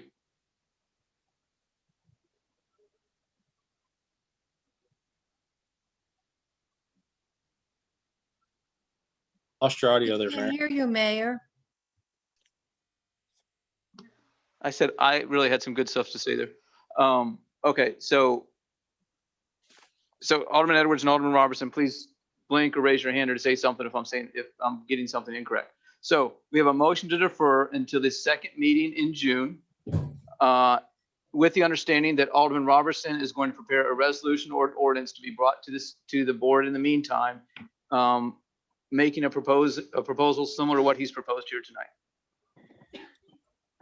Yeah, but it's not contingent on that. I would just leave it. I would just leave it at to defer until the second meeting in June. Sounds good to me. Alderman Robertson. That Okay, we're going to defer till the second meeting in June if the majority approves. Alderman Brown.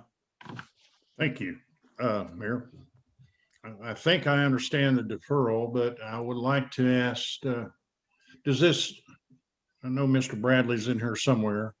We got a couple legal questions for him. Deferring, we're basically taking that 60 days out, and we are deferring until Mr. Robertson brings his resolution or ordinance, puts that together and brings it forward. And I would assuming, since we're deferring that, whatever Mr. Robertson's doing will need to go to committee. Just help me legally there to process. If we're trying to establish a process, let's establish it right on the front end. I would say that. Mr. Bradley, I think you understand my question. You nodded in favor. Yes, it would need to go to a committee just like all other legislation and then come back to the board in 2 weeks. I think that may be the reason Mr. Edwards' motion is for 60 days to allow sufficient time for that. But they would need to go through the normal process. It would also need to repeal the previous resolution of this board about naming of structures. Okay, do we know exactly what the wording was on? We need to repeal that before Mr. Robertson's comes? No, his ordinance can repeal that resolution. If his ordinance passes, it in essence would repeal the resolution that the longs passed long ago anyway.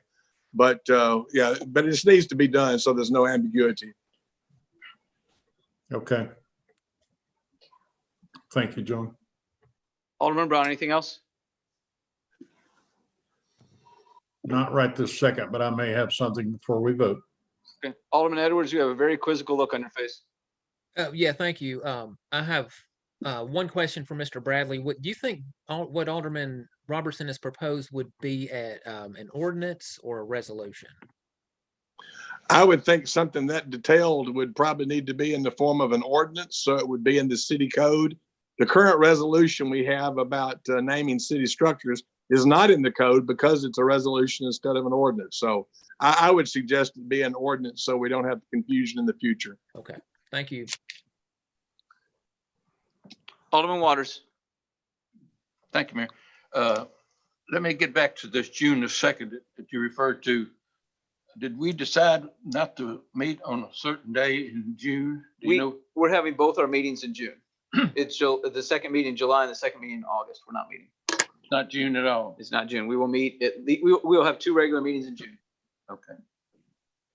Thank you. Appreciate that.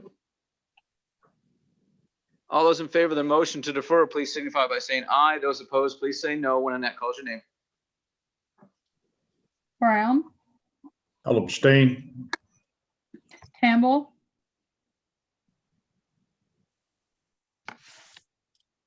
Aye. Collins, Aye. Cunningham, Aye. Dixon, Aye.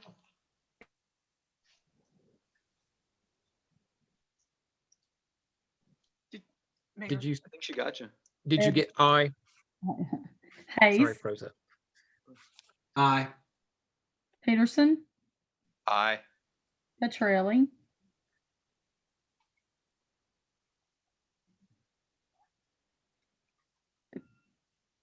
Petrelli, No. Robertson, Aye. Skidmore, Aye. Waters, Aye.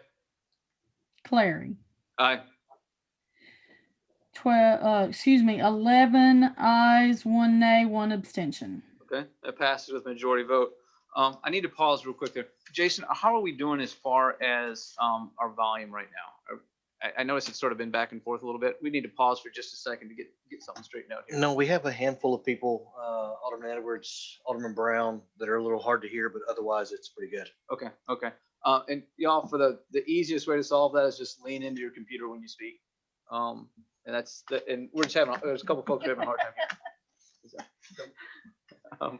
Next we have, let's see, resolution 2021-21. This is a resolution amending the job classification and pay table. Alderman Brown. So moved. Second. We have a motion from Alderman Brown, a second from Alderman Campbell. I've got a question for this Alderman Brown or for Chris Taylor. What's the next step after this? The next, okay, maybe I don't understand. After, if we approve this, this is just establishing a different level for position in the Parks Department that has been there for about 3 years, but has been unfilled. And I'm assuming Mr. Gilly will be adding it to his budget sometimes this coming year, which I think you already have. So Mr. Gilly's on here. He could answer that better than myself or Chris. Yeah. So Andy, what's the next step after this? I have put in my budget request for this position to be funded. It would be an internal hire. If anybody internal applies and is qualified and we hire it, I've requested that be funded. Not asking for a new body in the next budget, not trying to hire it during this fiscal year. If the board chooses not to fund that position, then we will not hire this position. It will remain open until hopefully the next budget when we can get it funded. So would the applicant, would the person that's chosen have to be internal and we advertise it externally at all? I am not considering advertising it externally. No, sir. Chris, help us out here. Can we do that? You're echoing. I know. I think it's from. I think it's from the phone. I mean, I'm not aware of any rule that states that we must go external. I mean, we've certainly done internal promotions before. I mean, that's what we do in public safety across the board. Have we ever advertised just internally and not advertised a position externally at all? Yeah, absolutely. Give me an example, please.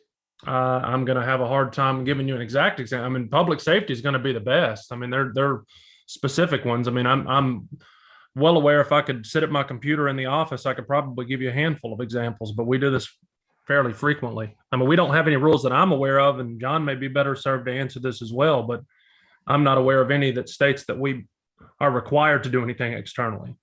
Why wouldn't we advertise it externally and internally? What's the benefit of that?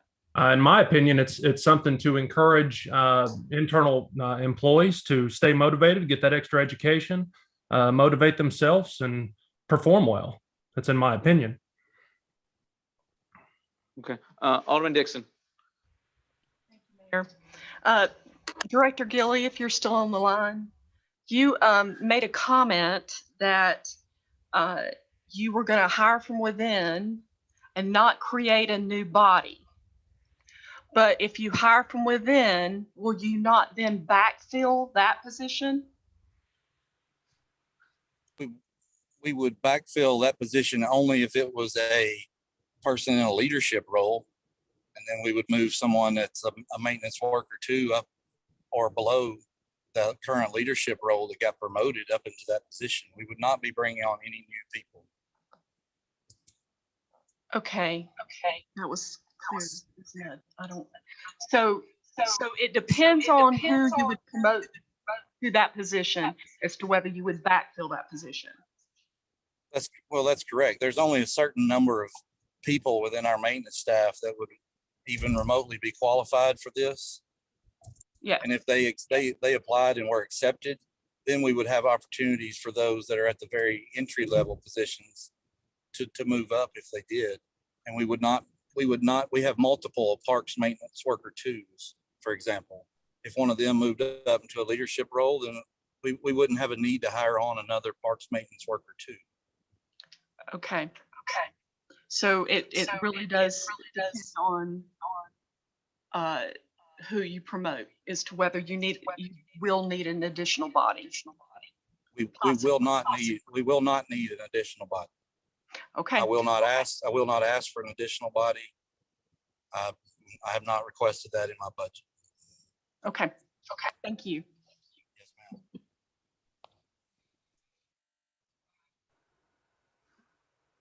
All those in favor of Resolution 2021-21, please signify by saying aye. Those opposed, please say no when Annette calls your name. Brown, Aye. Aye. Campbell, Aye. Collins, Aye. Cunningham, Aye. Dixon, Aye. Edwards, Aye. Hayes, Aye. Peterson, Aye. Petrelli, Aye. Robertson, Aye. Skidmore,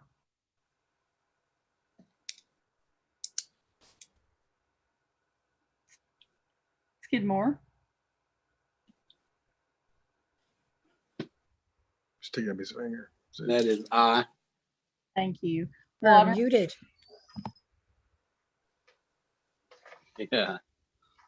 Waters, No. Clary. Aye. That is 12 ayes, 1 no.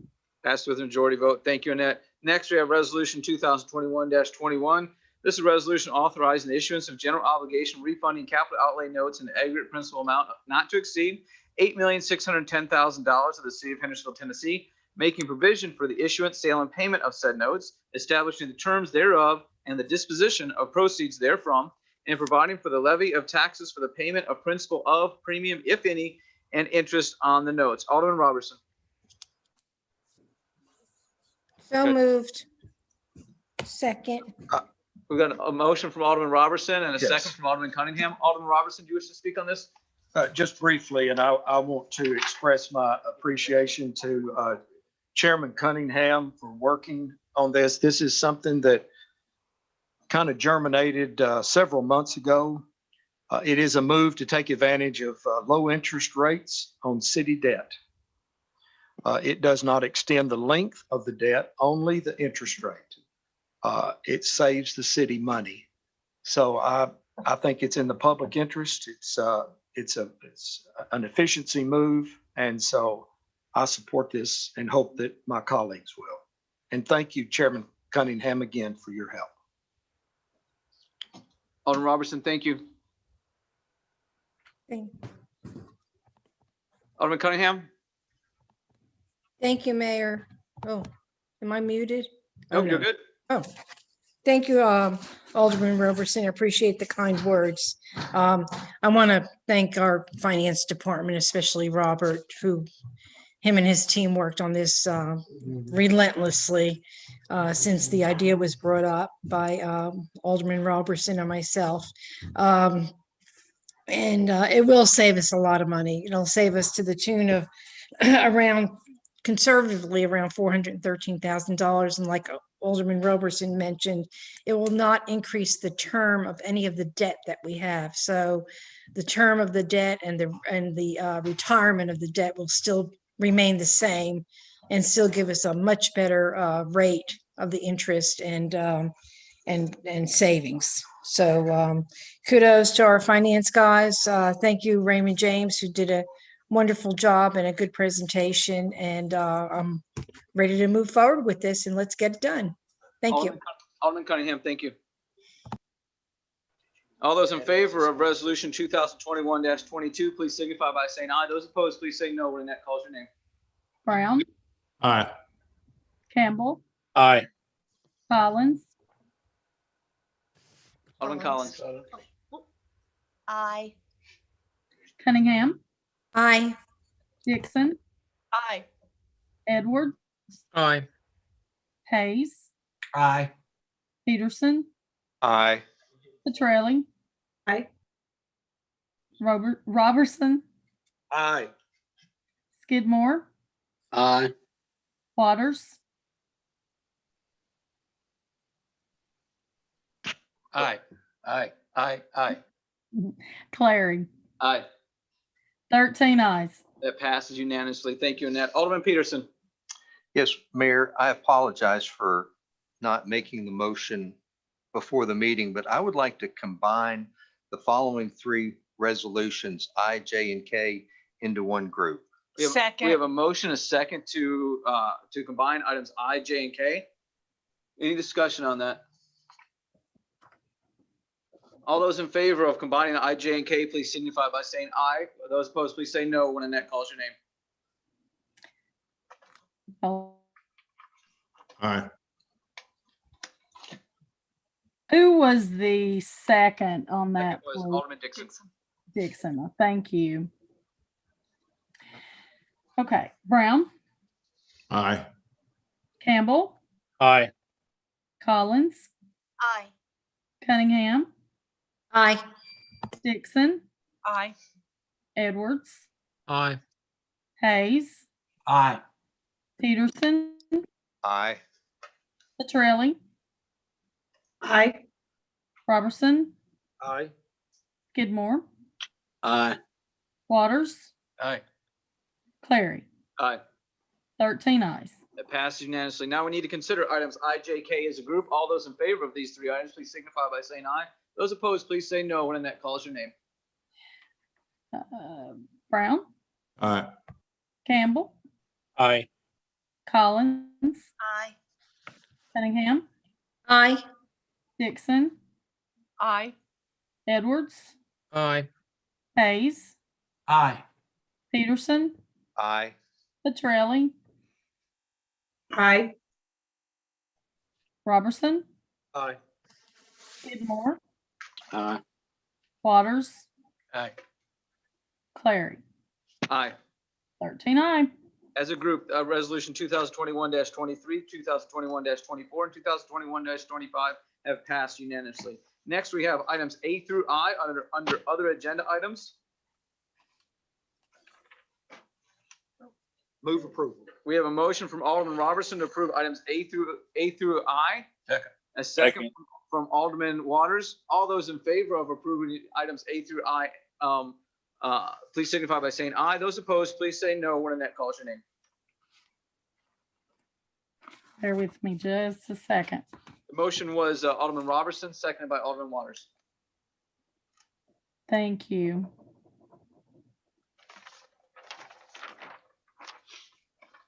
Okay, Brown, Aye. Campbell, Aye. Collins, Aye. Cunningham, Aye. Dixon, Aye. Edwards, Aye. Hayes, Aye. Peterson, Aye. Petrelli, Aye. Robertson, Aye. Skidmore, Aye. Waters, Aye. and Clary. Aye. 13 ayes. Thank you, Nat. Those passed unanimously. Now we have brief committee reports. Chairman Cunningham, Finance Committee. Thank you, Mayor. The Finance Committee met tonight. All the members were present. We had a nice presentation by Raymond James.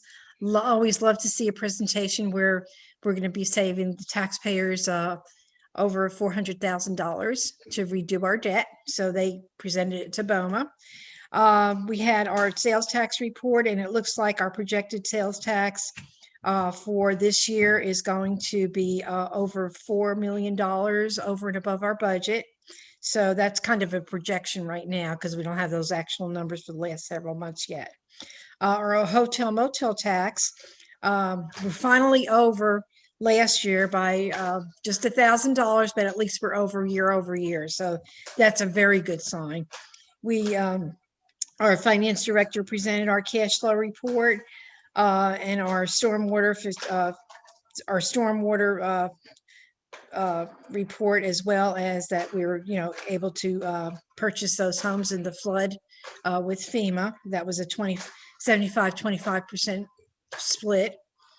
And I discussed with my committee our fund balance policy being pulled from the agenda, and the entire committee, we're all sponsors on it, agreed that would be the best action right now upon further review by our finance director and our new chief of operations. And that is the end of my report, Mayor. Thank you.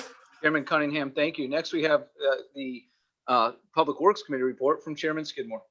Thank you very much, Mayor. Mine will be very brief. We had our meeting. We had about 8 items on the agenda, but the highlight was to approve street acceptance for Dura Farms.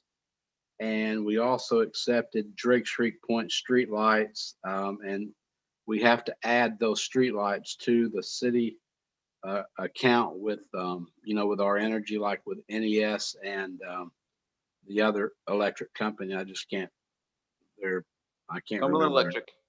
Say again? Cumberland Electric. Yeah, Cumberland. I apologize for that. Then we discussed briefly the traffic and parking agenda is not meeting this week, but we're going to try to get it sooner, or like for next Friday, but we're not really sure. It might be into another month. We just don't know. We're trying to get that arranged with Sarah in Public Works. Also, finally, we approved it tonight. So it was the resolution 2021-21. So that was the resolution of the classification, but we just approved it. And then the Public Works Committee is sending an abandonment of right-of-way for Dwight Sherlin Road. We'll be getting that probably within the month or 2 months, maybe, depending on what goes on with the planning department. So that'll be coming up.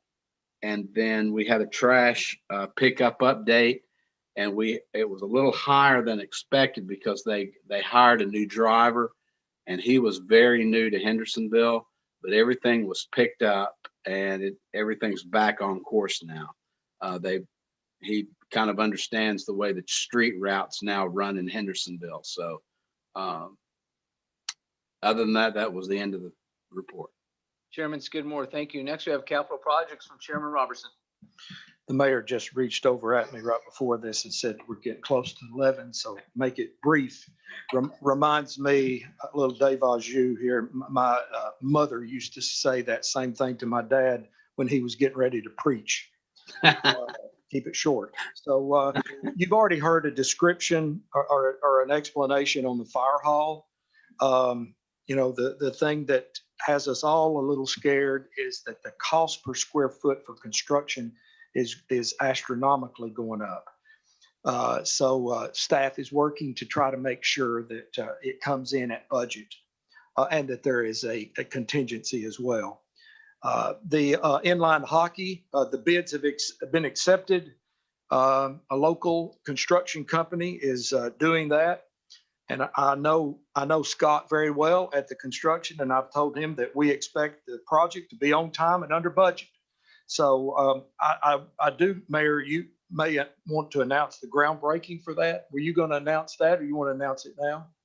I'll get it in my report. Okay, so good news to come on that. Soon we'll have the groundbreaking and be moving there. On the GNRC projects, you're aware of the Walton Ferry. The next building that will be demolished is the car lot between Rhino. It will come down next. Construction is hopefully to start in the spring. And again, that's a 80-20 split. Our portion is going to be a little north of $1 million, probably 1.2 or 1.3. Rockland Road project is progressing. It's funded and it's in progress.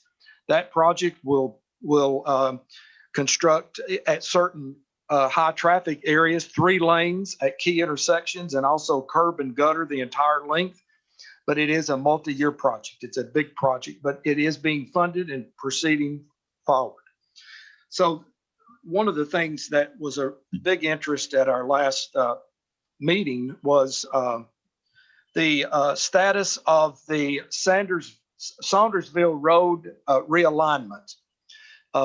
And so I've been given a report by Sarah on that it's presently being laid out by the on-call traffic engineer. That is required by TDOT for overhead signage and supports.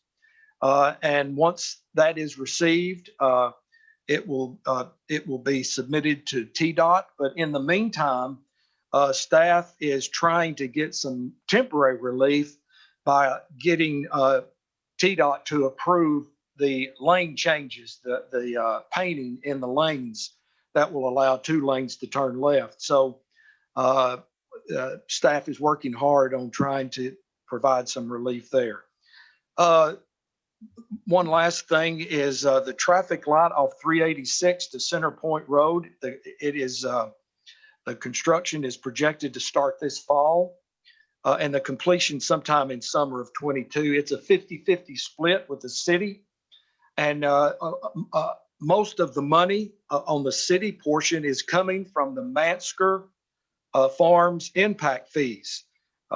Also Hallmark Hyundai and the Tractor Supply. That's why you see Public Works Committee often wanting to reserve the monies from impact fees to be spent locally. Here is a perfect example of where we've taken negotiated impact fees, Keith, negotiated impact fees, and used that for construction that's needed in the general immediate area of where the fees are collected. So with that, Mayor, that is my report. Chairman Robertson, thank you. Next, we have an interim report from an interim city administrator. I'll make my report very brief. As you know, Mr. Eckenroth started yesterday, and we've had 2 full days of transition. And I'm pleased to report it's gone very well, very smooth. It's probably gone a lot smoother for me than it is him as I unload my plate and load his up. But I'm very encouraged by the relationship that we've already developed and the transition. So with that, things are going smoothly, and I'm encouraged as we move forward. So I'll end that the hours late, and that'll be my report for tonight. And I'll just add that it's been my privilege and my honor to serve, and I appreciate the opportunity. Thank you. Paul, thank you so much. So our chief of operations, it's not so much the report as it is just an introduction. So Jess, you want to come and say hello to all of us? It's an honor to be here, and I have to say Mr. Hoffmeyer did an excellent job preparing the transition. It's been a blessing to be here these first 2 days with him, so look forward to the future. Thank you. Thank you so much. Appreciate it. Just briefly, my report is that we are having a groundbreaking with the help of the Predators. on Thursday at 4:30 at the site of our new inline hockey rinks. And should be a major good time, I am sure. So we invite all of us, everybody here, and everybody who's listening as well. That's going to be 4:30 at Veterans Park. Is that right? Volunteer Park, where the Mary's Magical Place is. That's wrong. I'm sorry. Where the soccer fields are off Drakes Creek Road. There we go. Okay. So Arrowhead. Thank you so much. Alderman Peterson. Alderman Peterson makes a motion to adjourn. Yes, I do. Alderman Dixon. Alderman Dixon makes a second. All those in favor of adjourning, please signify by saying aye. Those opposed, please say no when Annette calls your name. Brown. Aye. Campbell. Aye. Collins. Here you, sorry. Alderman Collins. Aye. Cunningham. Aye. Dixon. Aye. Edwards. Aye. Hayes. Aye. Peterson. Aye. Petrelli. Aye. Robertson. Aye. Skidmore. Aye. Waters. Me, aye, too. And Clary. Aye. 13 ayes. Thank you, Annette. That passes unanimously. Annette and Tina and Jason, appreciate your help very much. I know we had a couple folks with Raymond James and stuck with us. Appreciate that very much. And our staff as well. Y'all have a good night. We're adjourned.